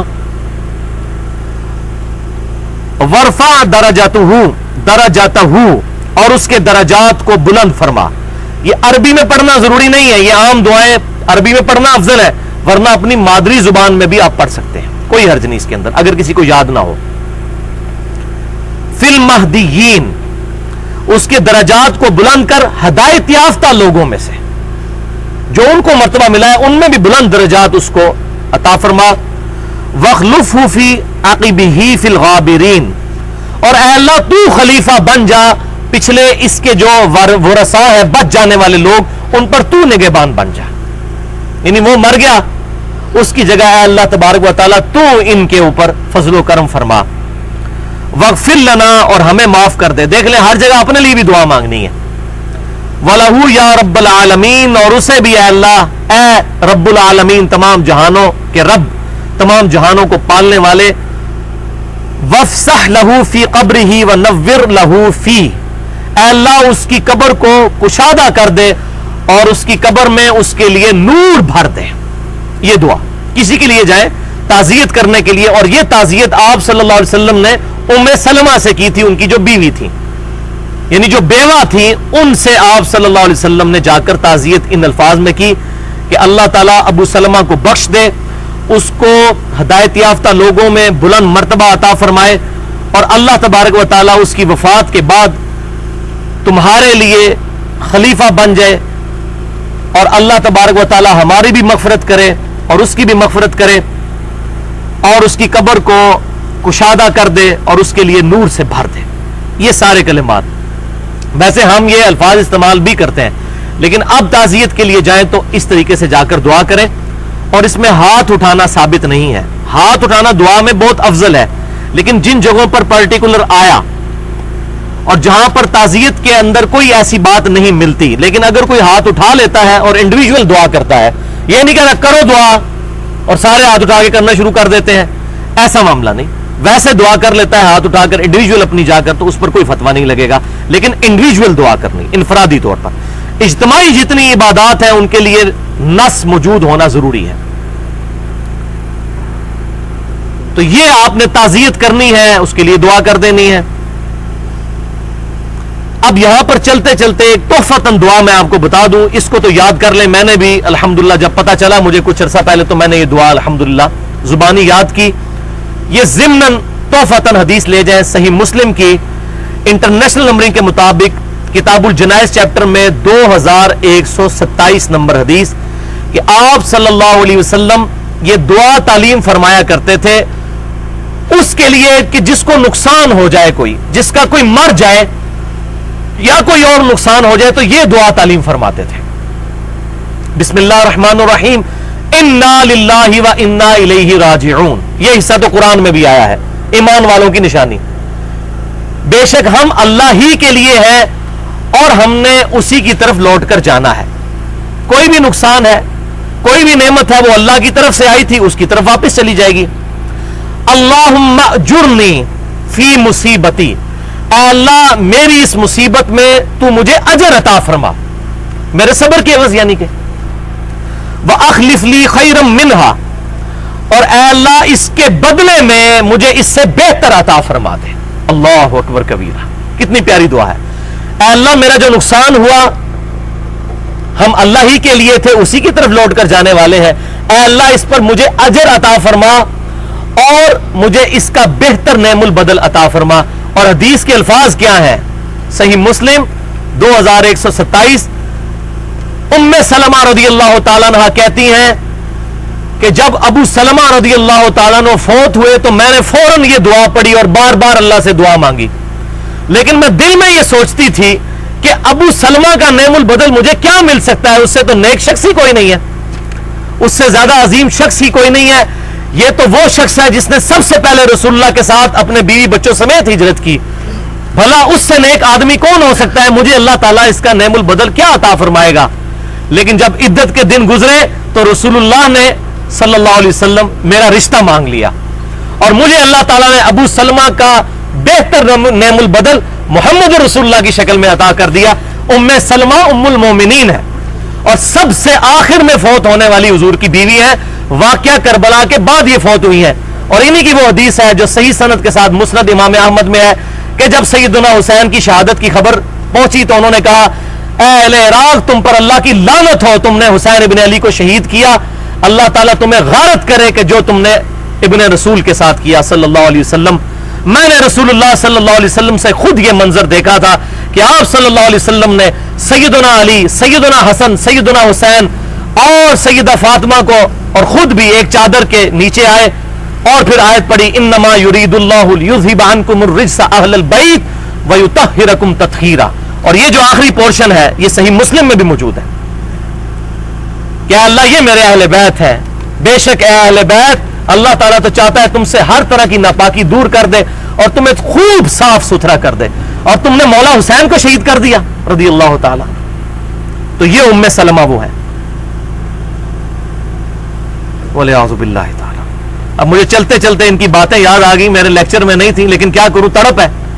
مسند امام احمد میں صحیح سند کے ساتھ، اس میں ضعیف سند کے ساتھ ہے، اور مسند ابی یعلا میں صحیح سند کے ساتھ ہے، جو ہمارا ریسرچ پیپر نمبر 5B ہے، واقعہ کربلا کی تاریخ 50 احادیث کی روشنی میں واقعہ کربلا کا پس منظر، وہ بھی انشاءاللہ اردو میں بھی آنے والا ہے، عربی میں آ چکا ہے، اس میں صحیح سند کے ساتھ یہ حدیث موجود ہے کہ ام سلمہ رضی اللہ تعالیٰ عنہ کہا کرتی تھی اے لوگوں تمہارے ممبروں پر رسول اللہ کو گالیاں نکالی جاتی ہیں۔ بنو امیہ کے دور کے اندر یہ ہوتا تھا، تو لوگوں نے کہا کہ اے ام المومنین کس کی جرت کے رسول اللہ کو گالیاں نکالے ممبروں پر؟ تو انہوں نے کہا تم نہیں کہتے کیا اپنے ممبروں پر کہ علی پر لعنت اور علی سے محبت کرنے والوں پر لعنت؟ اور میں گواہی دیتی ہوں کہ سب سے زیادہ رسول اللہ علی سے محبت کرتے تھے، تم رسول اللہ پر لعنت بھیجتے ہو کہ علی پر لعنت اور اس سے محبت کرنے والوں پر لعنت، اس سے سب سے بڑھ کر محبت کرنے والے تو محمد رسول اللہ تھے، تم اپنے ممبروں پر رسول اللہ کو گالیاں نکالتے ہو، والعیاذ باللہ تعالی۔ تو انہوں نے بڑا ٹف وقت دیکھا ہے۔ تو یہ واقعہ کربلا کے بھی 4 سال کے بعد 64 ہجری میں یہ فوت ہوئی ام سلمہ ام المومنین رضی اللہ تعالی عنہا، ہماری والدہ۔ اب بھائیو قبرستان جانے کی دعا، اس کا بھی حکم فرمایا گیا صحیح مسلم میں انٹرنیشنل نمبرنگ کے مطابق 2259 نمبر حدیث ہے۔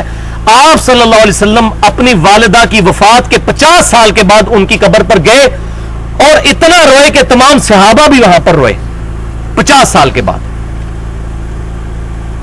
اور وہاں پر صلی اللہ علیہ وسلم نے ارشاد فرمایا تھا کہ قبروں پر جایا کرو تاکہ آخرت کی یاد آئے۔ میں نے تمہیں پہلے منع کر دیا تھا لیکن اب تمہیں حکم دیتا ہوں کہ قبروں پر جاؤ تاکہ آخرت کی یاد آئے۔ تو قبروں پر جانا ہے آخرت کی یاد کے لیے، کسی قبر والے سے مسئلہ حل کروانے کے لیے نہیں، بلکہ اس کا مسئلہ حل کرنے کے لیے، اس کے لیے دعا کرنے کے لیے۔ اور صحیح مسلم میں انٹرنیشنل نمبرنگ کے مطابق 2256 نمبر حدیث ہے کہ اما عائشہ رضی اللہ تعالیٰ عنہ کہتی ہیں، بڑی ڈیٹیل حدیث ہے لیکن میں کچھ حصہ اس کا بیان کرتا ہوں، کہ آپ صلی اللہ علیہ وسلم میرے ساتھ بسترے پر لیٹے ہوئے تھے، آپ نے گمان کیا کہ میں سو گئی ہوں، تو آپ صلی اللہ علیہ وسلم چپکے سے اپنے بسترے سے نکلے اور اہل بقی کی طرف گئے، بقی قبرستان میں رات کے آخری پہر. اور اما عائشہ کہتی ہیں آپ اکثر چلے جایا کرتے تھے رات میں قبرستان. وہاں پر گئے آپ صلی اللہ علیہ وسلم، اور آپ صلی اللہ علیہ وسلم نے 3 دفعہ ہاتھ اٹھا کر قبرستان میں دعا کی. یہ مردہ دفناتے وقت نہیں، یہ اکثر لوگوں کے پیٹ میں درد ہوتی ہے کہ قبر پہ جا کے ہاتھ نہیں اٹھا سکتے، قبر پہ جا کے قبلہ رخ ہو کر ہاتھ اٹھا کے دعا کرنی چاہیے.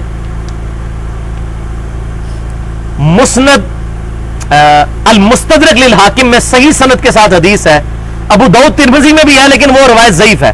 صحیح سند ہے المستدرک للحاکم میں کہ آپ صلی اللہ علیہ وسلم نے فرمایا تمہارا رب حیا فرماتا ہے اس شخص سے جو ہاتھ اٹھا کر اللہ کے حضور دعا کرتا ہے کہ اس کو واپس محروم لوٹائے. جیسے فقیر ہاتھ اٹھاتا ہے، آپ صلی اللہ علیہ وسلم فرمایا اللہ تعالیٰ حیا کرتا ہے کہ اس کے ہاتھوں کو واپس، لہذا ہاتھ اٹھا کے دعا کرنا یہ زیادہ افضل ہے.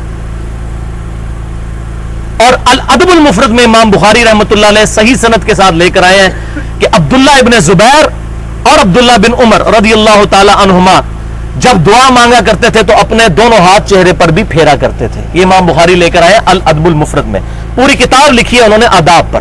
لہذا یہ جو علماء عرب کہتے ہیں کہ یہ چہرے پر ہاتھ پھیرنا بدعت ہے، تو یہ بات کرنا بدعت ہے کہ چہرے پر ہاتھ پھیرنا بدعت ہے. چہرے پہ ہاتھ پھیرنا سنت ہے دعا کے بعد، اور امت کا اجماع ہے. یہ چند آٹے میں نمک لوگ، ان لوگوں نے امت کے اندر غلط چیزیں پروپیگیٹ کی. الحمدللہ پاکستان میں جو کتاب و سنت کے منہج کے لوگ ہیں ان کی اکثریت خصوصاً اہل حدیث مکتبہ فکر کے وہ اسی کے قائل ہیں کہ چہرے پہ ہاتھ پھیرنا چاہیے، ان کی کتابیں بھی اسی کی قائل ہیں. تو یہ چند علماء عرب نے یہ اگر فتویٰ دیا تو ان کا ذاتی عمل ہے. تو الادب المفرد میں صحیح سند کے ساتھ یہ روایت موجود ہے.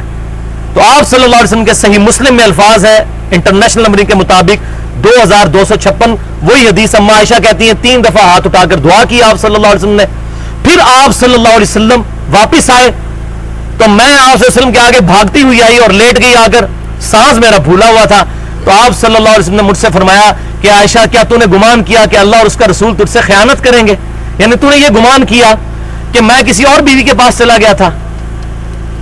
تو مجھے بتاؤ تم میرے پیچھے آئی تھی، اور اگر تم نے مجھے نہ بتایا تو غیب کا جاننے والا تو مجھے بتا ہی دے گا. یہاں پہ بھی علم غیب کا عقیدہ آپ صلی اللہ علیہ وسلم نے کلیئر کیا، غیب کا جاننے والا مجھے اطلاع کر دے گا.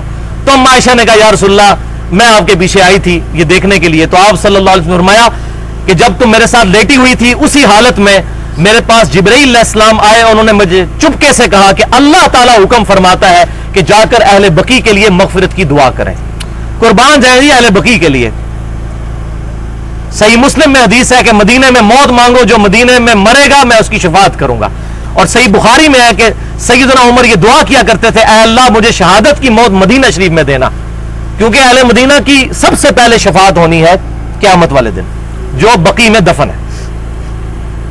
تو الحمدللہ مولا عمر رضی اللہ تعالیٰ عنہ ہمارے جگری یار مولا عمر رضی اللہ تعالیٰ عنہ کو اللہ تعالیٰ نے مسجد نبوی میں شہادت کی موت دی، اور روضہ رسول کے ساتھ آپ صلی اللہ علیہ وسلم آپ رضی اللہ تعالیٰ عنہ کو جگہ بھی ملی، دونوں دعائیں ان کی قبول ہوئیں، مدینہ شریف میں وہ دفن ہوئے الحمدللہ.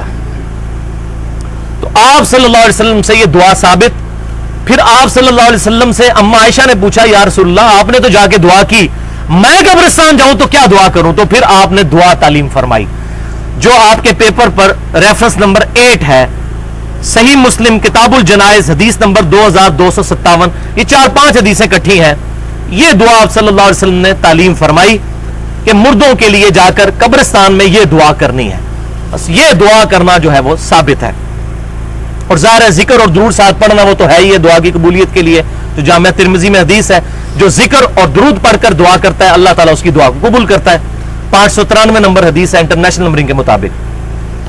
تو یہ دعا آپ صلی اللہ علیہ وسلم نے تعلیم فرمائی. اس سے یہ بات پتہ چلی کہ عورتیں بھی شرعی پردے کا خیال رکھتے ہوئے قبرستان جا سکتی ہیں، بلکہ ان کو جانا چاہیے، مزاروں پر نہیں، قبرستان. کیونکہ اما عائشہ کو یہ تعلیم فرمائی. وہ جو حدیث ہے وہ زوار القبور کے لیے ہے جامعہ ترمذی میں کہ آپ صلی اللہ علیہ وسلم نے لعنت فرمائی ہے ان عورتوں پر جو کثرت کے ساتھ قبروں پر جاتی ہیں. زوار القبور، جو کبھی کبھار جاتی ہیں ان کے لیے نہیں ہے. اور وہاں پر امام ترمذی نے پھر لکھا ہے کہ یہ حدیث محدثین کے نزدیک منسوخ ہے، یا اس کا مطلب یہ ہے کیونکہ اما عائشہ قبرستان جایا کرتی تھی. جامعہ ترمذی میں ہے کہ اما عائشہ کے جب بھائی فوت ہوئے عبد الرحمن بن ابی بکر رضی اللہ تعالیٰ عنہ، تو وہ ان کی قبر پر گئیں اور جا کے ان کے لیے دعا بھی کی. صحیح سند کے ساتھ ہے. تو یہ دعا یاد کر لیں صحیح مسلم کی. اس پہ میں نے پورا لیکچر دیا ہے ربیع الاول پر، مسئلہ نمبر 63 کے نام سے، 2.25 گھنٹے کا، ولادت مصطفیٰ صلی اللہ علیہ وسلم اور رسول اللہ کی آخری وصیتیں. اس میں قبروں سے ریلیٹڈ سارے احکامات اور قبروں پر یہ جو غیر اسلامی نظریات چل رہے ہیں ان کو میں نے ایڈریس کیا ہے. یہاں آج محل نہیں. السلام علیکم اہل الدیار من المؤمنین والمسلمین وَإِنَّا إِن شَاءَ اللَّهُ بِكُمْ لَلَاحِقُونَ نَسْأَلُ اللَّهَ لَنَا وَلَكُمُ الْعَافِيَةَ. سلامتی ہو تم پر اے مومنین اور مسلمین اس گھر کے رہنے والوں، اور بے شک ہم بھی مرنے کے بعد تمہارے ساتھ ملنے والے ہیں، ہم نے بھی یہاں پر آنا ہے. ہم اللہ تعالیٰ سے تمہارے لیے بھی اور اپنے لیے بھی عافیت کا سوال کرتے ہیں. اور سب سے بڑی دعا اگر کوئی کی جا سکتی وہ عافیت کی ہے، دنیا اور آخرت میں عافیت. الحمدللہ. تو یہ دعا بھی یاد کر لیں. میں نے بھی الحمدللہ کافی عرصہ پہلے یہ دعا یاد کی تھی. السلام علیکم یا اہل القبور والی جو دعا ہے جامعہ ترمذی میں وہ ضعیف روایت ہے. صحیح سند یہی ہے جو صحیح مسلم کے اندر موجود ہے. السلام علیکم اہل الدیار من المؤمنین والمسلمین وَإِنَّا إِن شَاءَ اللَّهُ بِكُمْ لَلَاحِقُونَ نَسْأَلُ اللَّهَ لَنَا وَلَكُمُ الْعَافِيَةَ. علمی point number 2، second last point ہے، زندوں کی طرف سے فوت شدگان کو دعا کے علاوہ کن کن چیزوں سے نفع پہنچایا جا سکتا ہے. اب آ رہی ہیں جناب کچھ کڑوی باتیں بھی. تو جنت کے 8 دروازوں کی نسبت سے 8 صحیح الاسناد احادیث، ویسے احادیث تو بہت ہیں لیکن اکثر ضعیف ہیں، جو بالکل ایگریڈ اپان 8 احادیث تھی وہ یہاں پر میں انشاءاللہ بیان کروں گا تاکہ ہمیں یہ سارا ایشو کلیئر ہو جائے. اس میں جو چابی ہے اصالہ ثواب کے لیے وہ حدیث ہے صحیح مسلم کی انٹرنیشنل نمبرنگ کے مطابق 4223 نمبر.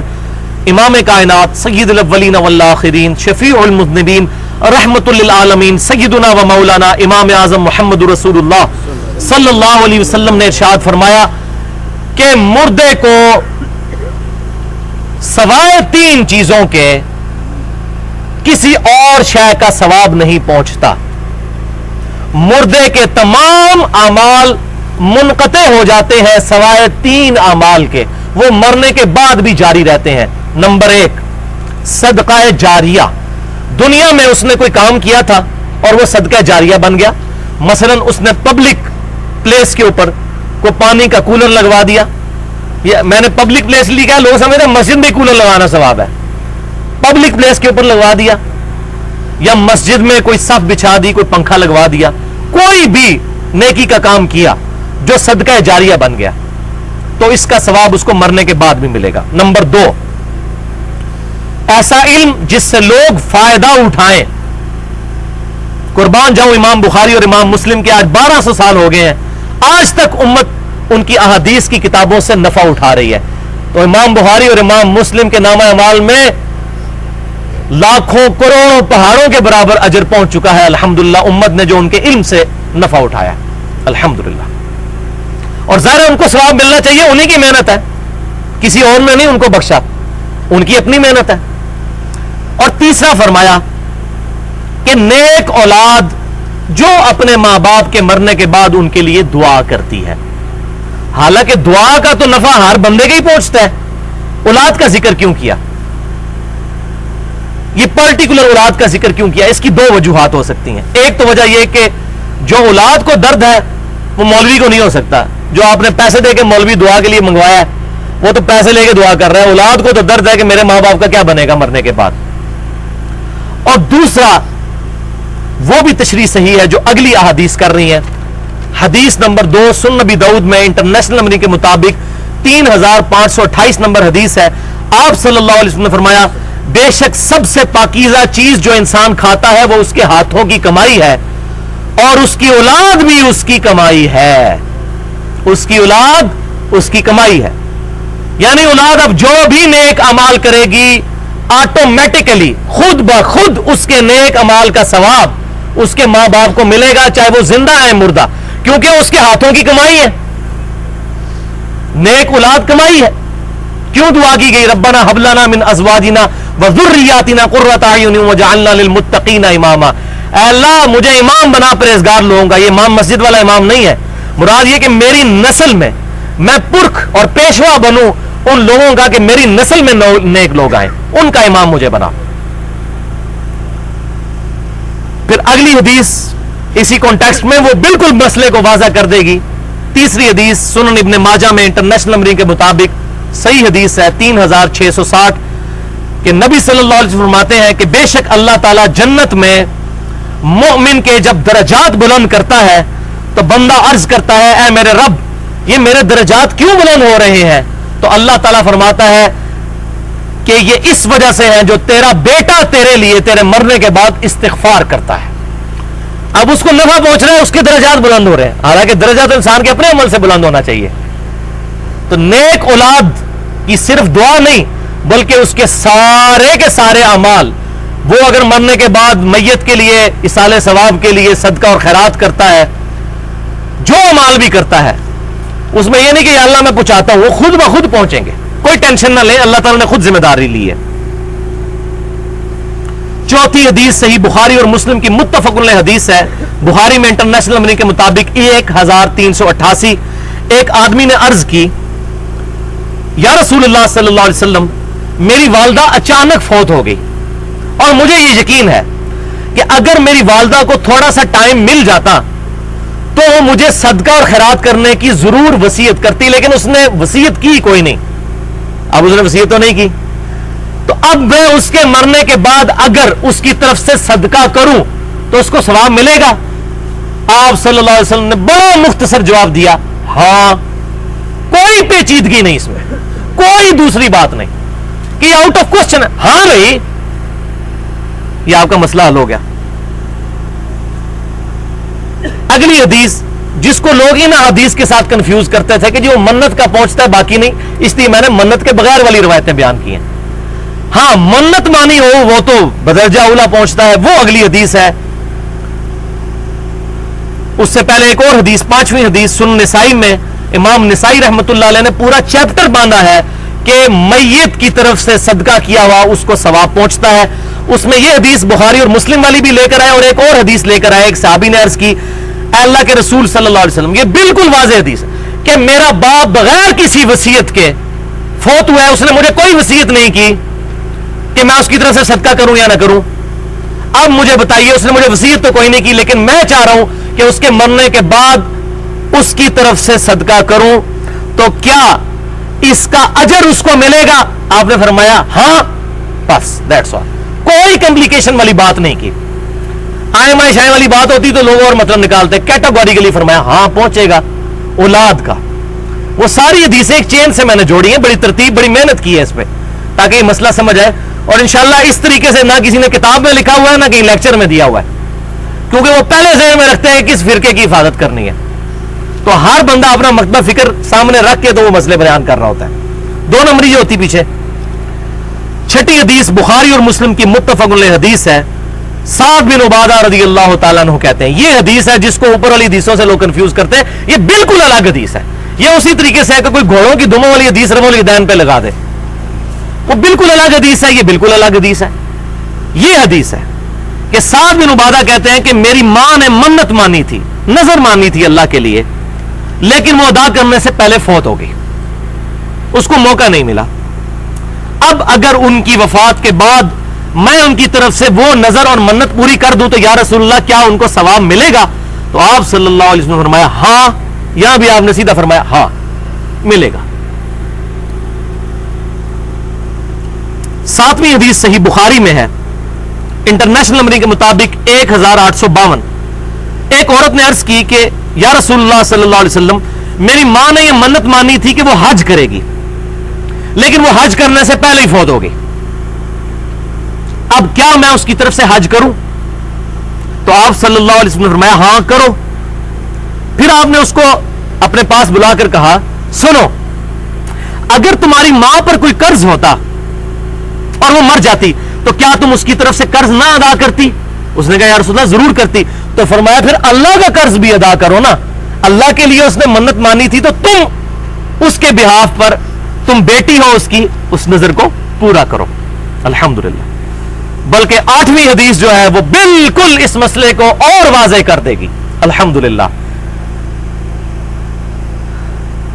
ایک صحابی نے آ کر عرض کی کہ یا رسول اللہ صلی اللہ علیہ وسلم، میری ماں کے ذمہ 1 مہینے کے روزے تھے. باقی بخاری اور مسلم میں ملتا ہے کہ وہ منت والے تھے. تو ان کی وفات کے بعد میں ان کی طرف سے روزے رکھوں؟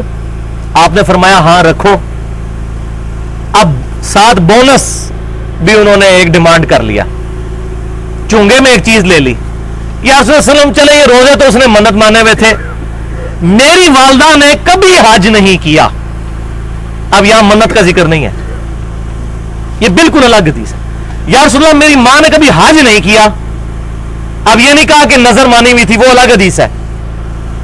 یا رسول اللہ اس نے تو حج نہیں کیا، اگر میں اس کی طرف سے حج کر لوں اس کے مرنے کے بعد، نہ وصیت کی نہ اس نے منت مانی ہوئی تھی، کہا اس نے کبھی حج نہیں کیا یا رسول اللہ صلی اللہ علیہ وسلم، میں اس کی طرف سے کیا حج کر سکتی ہوں؟ تو آپ صلی اللہ علیہ وسلم فرمایا ہاں اس کی طرف سے حج ادا کرو. تو اسی کی بنیاد پر حج بدل کروایا جاتا ہے، اس پر نیابت ہوتی ہے. تو یہ جتنے اعمال احادیث میں ملتی ہیں ان پر نیابت ہوگی، لیکن آپ حیران ہوں گے ان تمام حدیثوں میں خالصتاً صرف اولاد کا ذکر ہے، اس کے علاوہ کوئی نہیں ہے. لہٰذا میں اس مسئلے میں اہل سنت کہلوانے والے تینوں گروہ جو ہیں ان میں سے جو اہل حدیث مکتبہ فکر کے جو علماء ہیں ان کے ساتھ میری رائے ہے کہ ان کا موقف یہ صحیح ہے کہ یہ پرٹیکولر اولاد کے بارے میں ہے، اور کسی کے بارے میں کوئی روایت نہیں ملتی. دعا سب کی پہنچتی ہے، لیکن یہ جو صدقہ اور خیرات یہ سارا وہ اسی حدیث کی بنیاد پر ہے جو صحیح مسلم میں اور پھر ابو داؤد میں آیا کہ اولاد اس کی کمائی ہے. تو اولاد کا جو ثواب ملے گا، اور اسی میں امپلائڈ ہے کہ اگر اولاد نہیں ہے تو جو بھی اس کا قریبی ولی ہے ہم اللہ سے امید کرتے ہیں کہ اللہ تبارک و تعالیٰ اس کا صدقہ اور خیرات، اگرچہ اس کے بارے میں اختلاف موجود ہے لیکن الحمدللہ تمام مکاتب فکر میں، اہل حدیث، اہل تشیع میں، بریلویوں میں اور دیوبندیوں کے اندر، تمام کے اندر ایسے علماء موجود ہیں جو مطلقاً صدقہ اور خیرات کے قائل ہیں کسی دوسرے کی طرف سے بھی. لیکن یہ موقف کمزور ہے، لیکن چونکہ ایگزسٹ کرتا ہے اس لیے میں نے بتا دیا. مضبوط جو ہے اولاد ہے، لہذا اولاد کی ایسی اچھی تربیت کریں کہ وہی کرے صدقہ اور خیرات. ویسے انشاءاللہ آپ کی طرف سے اولاد کے علاوہ وہ کرنے بھی نہیں لگا، یہ بھی آپ کو بتا دیں، اولاد ہی کرے گی، یہ بات بھی حق ہے. علمی پوائنٹ نمبر 3، کچھ خاص اعمال ایسے ہیں، اعمال کی خاص شکلیں کہ جن کے ذریعے مردوں کو نفع پہنچتا ہے، لیکن احادیث کا اسلوب یہ بتاتا ہے کہ یہ امام کائنات سید الاولین والآخرین شفیع المذنبین رحمت للعالمین سیدنا و مولانا امام اعظم محمد رسول اللہ صلی اللہ علیہ وسلم کی مبارک ذات کے ساتھ خاص ہے.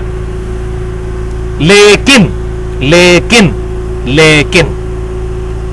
اگر کوئی شخص سنت سمجھتے ہوئے ان شکلوں میں سے کوئی شکل اڈاپٹ کر لیتا ہے تو ہم اس پر کوئی بدعت کا فتویٰ نہیں لگا سکتے اگر وہ سنت سمجھ کر عمل کر رہا ہے. پہلی حدیث صحیح بخاری اور صحیح مسلم کی متفق علیہ حدیث ہے، اور یہ تینوں حدیثیں بخاری اور مسلم کی متفق علیہ ہیں کہ ایک حبشی عورت تھی، مسجد نبوی کی صفائی کیا کرتی تھی. وہ فوت ہو گئی تو صحابہ کرام علیہم رضوان نے اس کو رات کے وقت میں دفنا دیا اور آپ صلی اللہ علیہ وسلم کو اس کی خبر نہیں کی. کچھ دن گزرے تو آپ صلی اللہ علیہ وسلم نے کہا کہ وہ حبشی عورت مجھے نظر نہیں آ رہی. تو صحابہ نے عرض کی کہ اللہ کے رسول صلی اللہ علیہ وسلم وہ تو فوت ہو گئی اور ہم نے آپ کے آرام میں خلل سمجھتے ہوئے آپ کو نہیں بتایا اور اس کو جنازہ پڑھ کر دفنا دیا. آپ صلی اللہ علیہ وسلم سخت ناراض ہوئے. حریص علیکم بالمؤمنین رؤوف الرحیم. آپ صلی اللہ علیہ وسلم نے اس عورت کو بڑا اہم سمجھا، صحابہ نے سمجھا یہ عام سی عورت ہے، لیکن حضور صلی اللہ علیہ وسلم کی نظر میں تو دین کا کام کرنے والے اعلیٰ مرتبے کے لوگ ہیں. مسجد کی صفائی کرنے والی بوڑھی حبشی عورت تھی. آپ نے فرمایا صلی اللہ علیہ وسلم مجھے بتاؤ اس کی قبر کدھر ہے. قبر پر گئے اور آپ صلی اللہ علیہ وسلم نے جا کر قبر پر جنازہ پڑھا اس کا. ظاہر جنازہ پڑھا, ساری دعا کی اس کے لیے. اور صحیح مسلم کے الفاظ ہیں, جو مسلم میں ترک ہے 2215, کہ آپ صلی اللہ علیہ وسلم نے جنازہ پڑھنے کے بعد ارشاد فرمایا یہاں پر جو قبریں تھیں میرے آنے سے پہلے تاریکی میں ڈوبی ہوئی تھیں, اور اللہ نے میرے جنازہ پڑھنے کی برکت سے, میرے جنازہ پڑھنے کی برکت سے ان تمام قبروں کو نور سے بھر دیا ہے. الحمدللہ. اب ظاہر ہے کہ یہ رسول اللہ کی خاصیت ہو سکتی صلی اللہ علیہ وسلم. میرے جنازہ, ورنہ اس کا صحابہ بھی جنازہ پڑھ چکے تھے. لوگ کہہ رہے ہیں بزرگوں نے جنازہ پڑھا, بزرگوں سے تو بڑا مرتبہ صحابہ کا ہے. وہاں پر جو دفن تھے وہ بھی صحابہ ہی تھے. ظاہر ہے وہ کافروں کی قبریں تو نہیں تھی, کافروں کی قبریں تو نور سے نہیں بھری جا سکتی. صحابہ ہی دفن تھے اور صحابہ نے جنازہ پڑھا ہوا تھا. آپ نے فرمایا میرے جنازہ پڑھنے کی برکت سے اللہ تعالیٰ نے اس کو نور سے بھر دیا. آپ کو کہتا جی اگر میں کسی کا جنازہ نہیں پڑھ سکا اور قبر پہ جا کر پڑھ لوں سنت پر عمل کرتے ہوئے, ہم کوئی فتویٰ نہیں لگا سکتے. ظاہر ہے کہ ہم حدیث کے ماننے والے ہیں, اس پر عمل, ظاہری حدیث پہ عمل ہو سکتا ہے, لیکن اس کا فہم یہ ہے کہ آپ صلی اللہ علیہ وسلم کی خصوصیت ہے. دوسری حدیث صحیح بخاری اور مسلم کی متفق علیہ حدیث ہے کہ آپ صلی اللہ علیہ وسلم نے اپنی وفات سے 1 مہینہ پہلے شہدائے احد پر جا کر نماز جنازہ دوبارہ پڑھی 8 سال کے بعد. یعنی کہ 3 ہجری میں غزوہ احد ہوا, 11 ہجری میں آپ صلی اللہ علیہ وسلم نے اپنی وفات سے 1 مہینہ پہلے جا کر دوبارہ نماز جنازہ پڑھی شہدائے احد کے اوپر, اور اس میں ظاہر دعا کی آپ نے, اور وہاں پر آپ نے بڑا رکت انگیز خطبہ دیا. اور صحابہ کے الفاظ ہیں بخاری اور مسلم کے, عقبہ ابن عامر رضی اللہ تعالیٰ عنہ کہ آپ صلی اللہ علیہ وسلم اس طرح ہم سے باتیں کر رہے تھے جیسا کہ آپ مردوں سے بھی رخصت ہو رہے ہوں اور زندوں سے بھی رخصت ہو رہے ہوں. اور ظاہر ہے کہ شہدائے احد نے دین کے لیے قربانیاں دی تھیں. حضور نے وہاں پر جا کر ممبر لگا کر خطبہ دیا اور کہا کہ اے صحابہ, اللہ کی قسم مجھے تم سے یہ خطرہ نہیں اپنے بعد کہ تم میرے بعد شرک کرنے لگو. البتہ مجھے ڈر ہے کہ تم دنیا کے مال میں پھنس جاؤ گے اور اس غرض میں پھر ایک دوسرے کو قتل کرو گے, اور تم بھی اسی طرح ہلاک ہو جاؤ گے جس طرح تم سے اگلی امتیں ہلاک ہوئی. اس میں اشارہ تھا جو کچھ ہونا تھا جنگوں میں.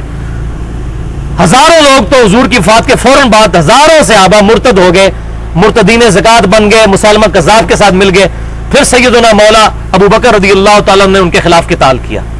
تو آپ اشارے دے کر جا رہے تھے کہ یہ معاملہ ہوگا. اسی طریقے سے آگے سلسلہ چلتا چلتا صفین اور نہروان وہاں تک پہنچا. تو آپ صلی اللہ علیہ وسلم نے فرمایا تم سے مجھے شرک کا خدشہ نہیں, دنیا کے مال میں پھنس جاؤ گے. یہ صحابہ سے ہی خطاب تھا, یہ صحابہ کی کوئی گستاخی نہیں ہے, یہ ہوئے ہیں معاملات, صحابہ خود مانتے تھے.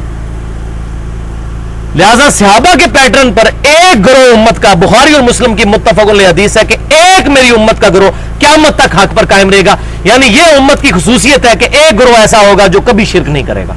باقی 72 تو دوزخ میں جائیں گے, ابو داؤد اور ترمذی میں موجود ہے. صحابہ کے پیٹرن پر ایک گروہ قیامت تک دنیا کے مال میں تو پھنس سکتا ہے. جامع ترمذی میں صحیح حدیث ہے کہ ہر امت کا ایک فتنہ ہے اور میری امت کا فتنہ مال ہے, لیکن شرک سے وہ محفوظ رہے گا. تو اس حدیث سے بھی پتا چلا کہ آپ صلی اللہ علیہ وسلم نے مردوں کے شہداء کے اوپر 8 سال کے بعد دوبارہ نماز جنازہ, اس میں ذرا دعا مانگی آپ صلی اللہ علیہ وسلم نے. یہ بھی آپ کی خصوصیت ہے. اور تیسری حدیث بھی بخاری اور مسلم کی متفق علیہ حدیث ہے کہ آپ صلی اللہ علیہ وسلم قبرستان کے پاس سے گزر رہے تھے تو آپ صلی اللہ علیہ وسلم نے فرمایا, آپ رک گئے اور فرمایا ان 2 قبر والوں کو عذاب ہو رہا ہے, اور کسی بڑی وجہ سے نہیں. ان میں سے ایک پیشاب کے چھینٹوں سے نہیں بچتا تھا اور دوسرا چغلی کھایا کرتا تھا. اب صحابہ کو عذاب قبر نہیں نظر آ رہا, یہ کہتے ہیں بزرگوں کو کشف القبور ہو جاتا ہے. وہ کشف والا مسئلہ بھی میں نے مسئلہ نمبر 6B کے نام سے 2.25 گھنٹے کی گفتگو ریکارڈ کروا دی ہے, کشف الہام اور خوابوں سے متعلق. صحابہ کو قبر کے نیچے نظر نہیں آ رہا, نبی صلی اللہ علیہ وسلم نے بتایا کہ ان کو عذاب ہو رہا ہے. پھر آپ صلی اللہ علیہ وسلم نے ایک درخت کی ٹہنی توڑی, اس کے 2 حصے کر کے آدھا ایک قبر پر اور آدھا ایک قبر پر, اور فرمایا جب تک یہ ہری رہیں گی اللہ تعالیٰ ان کے عذاب میں تخفیف کرتا رہے گا. اس میں یہ الفاظ نہیں ہے یہ خود مولویوں نے جوڑ لیے ہیں کہ جب تک یہ ذکر کرتی رہیں گی، وہ خشک بھی ذکر کرتی ہیں، ان کو یہ مت ماری ہوئی ہے کہ خالی ہری نہ ذکر کرنا، کائنات میں ہر شے اللہ کا ذکر کرتی ہے، یہ بریکٹوں میں خود لگا لیے الفاظ. اور میری بھی زمانہ جاہلیت کی ایک کتاب تھی اصالہ ثواب والی، آج پوری کتاب کا میں نے خود ہی پوسٹ مارٹم کر دیا. وہ آؤٹ آف کانٹیکسٹ تھی چیزیں، اور حقیقت بات ہے مجھے بھی اس وقت نہیں پتا تھا. ہم بھی اپنے مولویوں کے پیچھے اندھا دھند چلتے تھے، خود حدیثیں نہیں پڑھتے تھے کہ اوریجنل کیا حدیث ہے، تو اس لیے دھوکہ کھا جاتے تھے. تو الحمدللہ میرا یہ رجوع بھی پریکٹیکلی اصالہ ثواب والے مسئلے میں ریکارڈ ہو گیا. تو فرمایا جب تک یہ ہری رہیں گی، اللہ تعالیٰ نے آپ کو یہ خبر دے دی کہ جب تک یہ ہری رہیں گی اس وقت تک ان کے عذاب میں تخفیف ہوتی رہے گی. تو یہ بھی آپ صلی اللہ علیہ وسلم کے مبارک ہاتھوں کی برکت ہے. بعد میں کوئی ثابت نہیں کہ کسی صحابی نے کہا کہ اس طریقے سے عذاب کسی کا کم کروایا جا سکتا ہے. اسی کی بنیاد پہ جا کے قبروں پر پھول پھینکتے ہیں. تو بھائی پھول پھینکنا ثابت نہیں. اگر کوئی اس حدیث پر عمل کرنا چاہتا ہے تو وہ ٹہنی توڑے اور اس کے دو حصے کر کے، جیسا کہ مردے کو دفناتے وقت بھی وہ ٹہنی ایک اس کے سرانے لگا دیتے ہیں تاکہ قبر کی لوکیشن پتہ چل جائے، بس ٹھیک ہے، دیٹس آل. پھول شول پھینکنا یہ ضیاء ہے اور اسراف اور فضول خرچی ہے، یہ ثابت اس سے نہیں ہوگا. دین کا مسئلہ وہ ہے جو پیٹ ثابت ہو. اس طریقے سے ڈرائیوڈ معنی اگر استعمال کریں گے اور اس کی بنیاد پہ کہیں گے جی چادر بھی قبر پہ چڑھائی جا سکتی ہے، کوئی ٹہنی لگ سکتی ہے، ٹہنی بھی سبز کلر کی ہوتی ہے، چادر بھی سبز کلر کی ہوتی ہے، اس طرح تو بھائی دین کا جنازہ نکل جائے گا. اور اسی کی وہ ایکسٹینشنز ہیں. وہ تیجا کرتے ہیں تیسرے دن، پھر 10واں ہوتا ہے، 40واں ہوتا ہے، پھر برسیاں ہوتی ہیں، جمعراتیں ہوتی ہیں. یہ مولویوں کا روزگار لگا ہوا ہے. 11ویں شریف ہر مہینے کی 11 چاند کو، اور نام شیخ عبد القادر جیلانی رحمۃ اللہ علیہ المتوفا 571 ہجری ان کا بدنام کیا ہوا ہے کہ جی یہ انہوں نے شروع کروائی تھی. آج اس ویڈیو کی وسادت سے میرا چیلنج ہے، شیخ عبد القادر جیلانی رحمۃ اللہ علیہ کی کسی کتاب سے یا ان کے زمانے کے کسی بزرگ کی کتاب سے یا ان کے کسی شاگرد کی کتاب سے ثابت کریں کہ وہ 11ویں شریف کرتے تھے. یہ چیلنج ہے. یہ جو 150-200 سال بعد کسی مولوی نے آگے یہ کام شروع کروایا اور تھوپ دیا ان کے اوپر.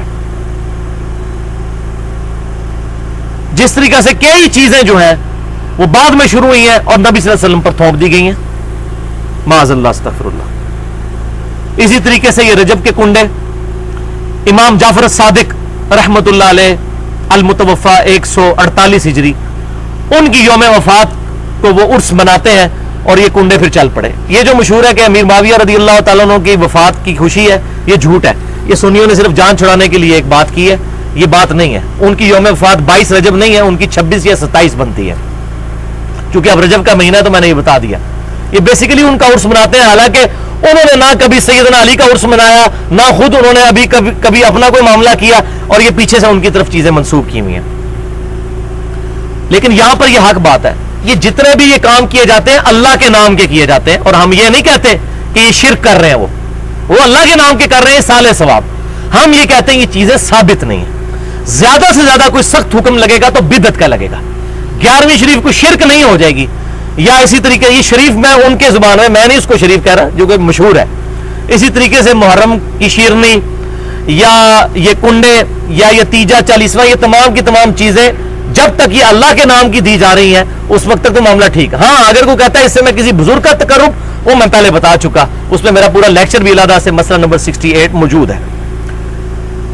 بھائیو، رسول اللہ صلی اللہ علیہ وسلم نے اپنے مبارک ہاتھوں سے 3 بیٹیاں خود دفن کی ہیں، جوان شادی شدہ 3 بیٹیاں. چوتھی ان کی وفات کے 6 مہینے کے بعد سیدہ فاطمہ فوت ہوئی. 3 کو اپنے ہاتھوں سے دفنایا. میرا یہ چیلنج ہے، کسی ضعیف روایت سے کوئی ثابت کرے کہ نبی صلی اللہ علیہ وسلم نے اپنی کسی بیٹی کا تیجا کیا ہو، یعنی یہ کل کا ختم، یا 40واں یا جمعرات یا برسی. یہاں لوگ رشتہ داریاں ٹوٹ گئی ہیں کہ ساڑھا پرا تے گمراہ ہو گیا ہے، یہ تو ان برسی بھی نہیں پیودی کرتا. بہنیں لڑ رہی ہوتی ہیں ہمارا بھائی گمراہ ہو گیا، یہ باپ کی برسی بھی نہیں کرتا، یہ کنجوس ہو گیا. اور یہ ساری کی ساری رسومات خود دین بنائی، پہلے خود فٹ ان کیا اور پھر فتوے لگاتے ہیں، اور دین سے جاہل اس معاملے میں.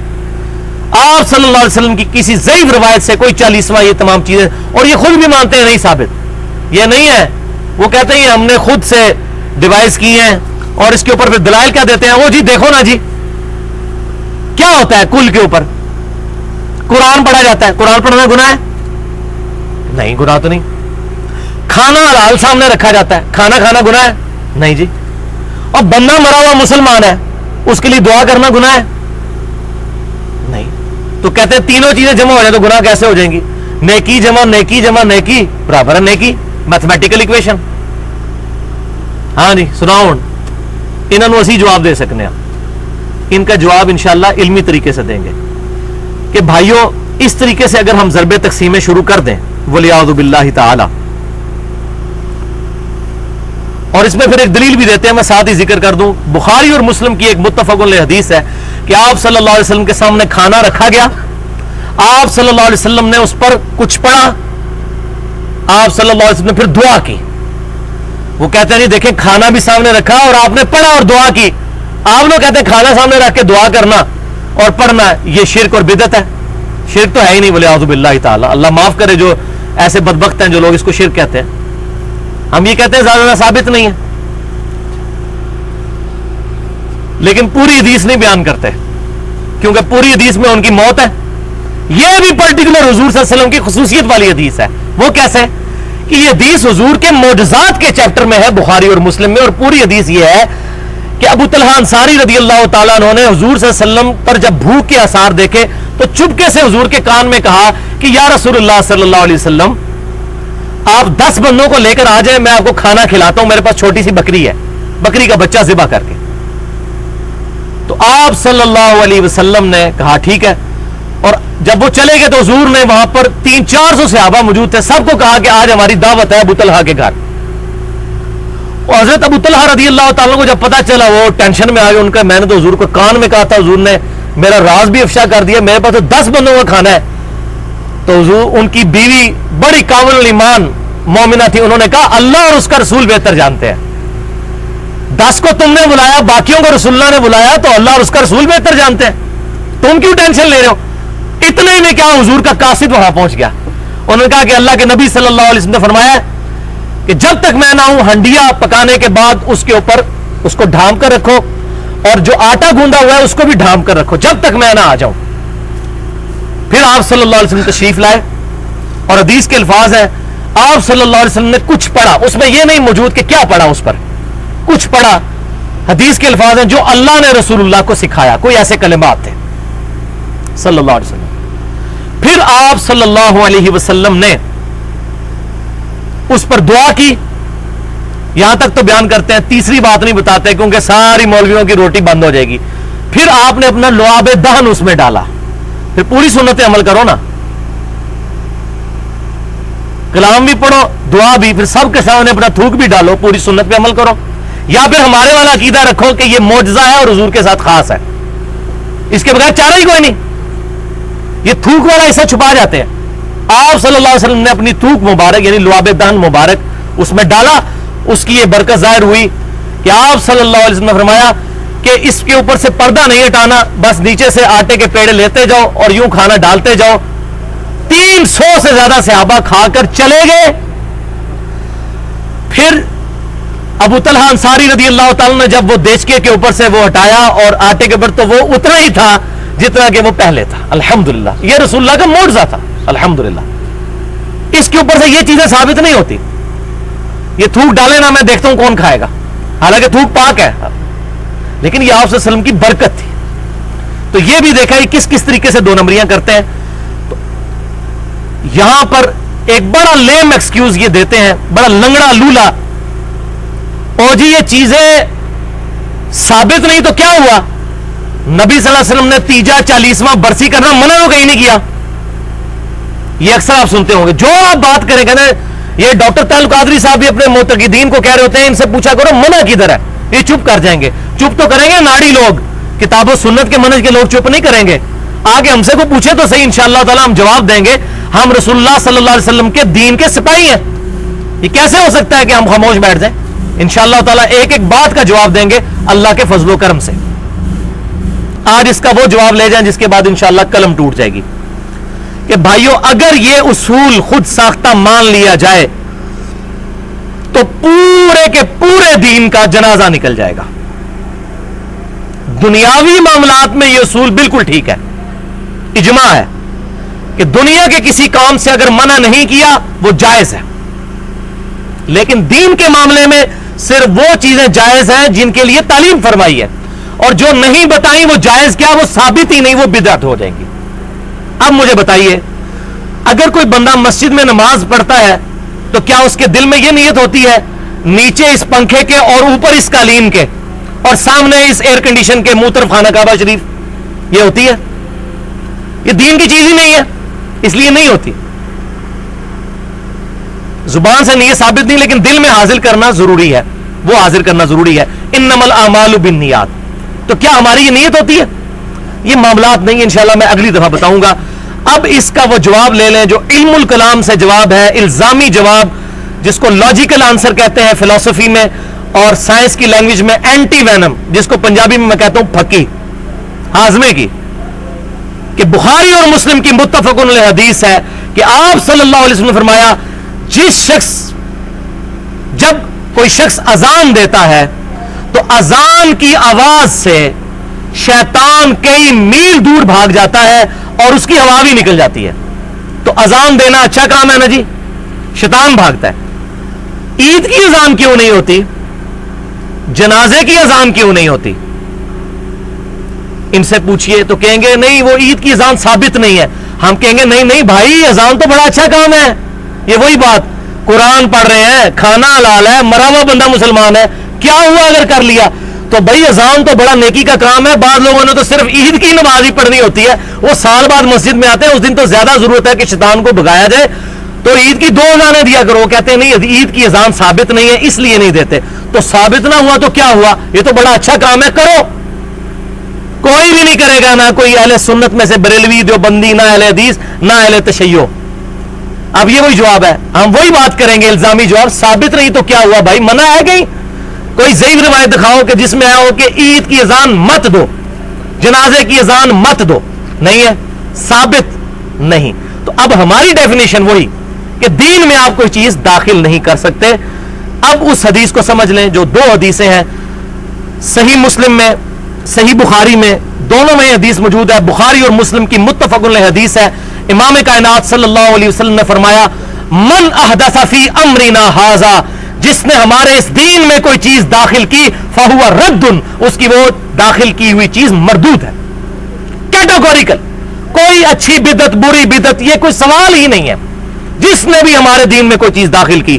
اور آخری حدیث صحیح مسلم میں انٹرنیشنل نمبرنگ کے مطابق 2005 نمبر، اور سنن نسائی میں 3278 نمبر، کتاب الجمعہ چیپٹر میں یہ حدیث موجود ہے۔ آپ صلی اللہ علیہ وسلم جب بھی کوئی تقریر کرتے تھے، چاہے جمعے کی ہو، عید کی ہو، کوئی خطبہ ہو، 6 باتیں ارشاد فرمایا کرتے تھے۔ بسم اللہ الرحمن الرحیم، اما بعد فإن خیر الحدیث کتاب اللہ، پہلی بات آگاہ ہو جاؤ اس کے بعد کہ سب سے بہترین کلام اللہ کی کتاب ہے۔ وخیر الہدی ہدی محمد صلی اللہ علیہ وسلم، اور سب سے ہدایت یافتہ راستہ محمد صلی اللہ علیہ وسلم کا ہے۔ وشر الامور محدثاتها، اور بدترین کام وہ ہے جو دین میں نئے داخل کیے جائیں۔ وکل محدثۃ بدعہ، اور یہ تمام دین میں جاری کیے جانے والے کام بدعت ہے۔ وکل بدعۃ ضلالہ، اور تمام بدعتیں گمراہیاں ہیں۔ وکل ضلالۃ فی النار، اور یہ تمام گمراہیاں دوزخ میں لے جانے والی ہے۔ انشاءاللہ تعالی اللہ نے زندگی دی تو اگلی دفعہ بدعت کے کانٹیکسٹ میں انشاءاللہ میں ڈیٹیل سے گفتگو کروں گا۔ اللہ تعالیٰ سے دعا ہے جو حق بات میں نے کہی اللہ تعالیٰ ہمارے دلوں میں راسخ فرمائے۔ اگر جذبات میں میرے منہ سے کوئی غلط بات نکل گئی تو اللہ تعالیٰ ہمارے دلوں سے ہی اس کو محو کر دے۔ ہمیں کتاب و سنت کی تعلیمات کو سلف صالحین کے منہج پر اجماع کو حجت مانتے ہوئے امت تک پہنچانے کی اور خود عمل کرنے کی توفیق عطا فرمائے۔ سبحانک اللہم و بحمدک، اشہد ان لا الہ الا انت، استغفرک و اتوب الیک، وما علینا الا البلاغ المبین۔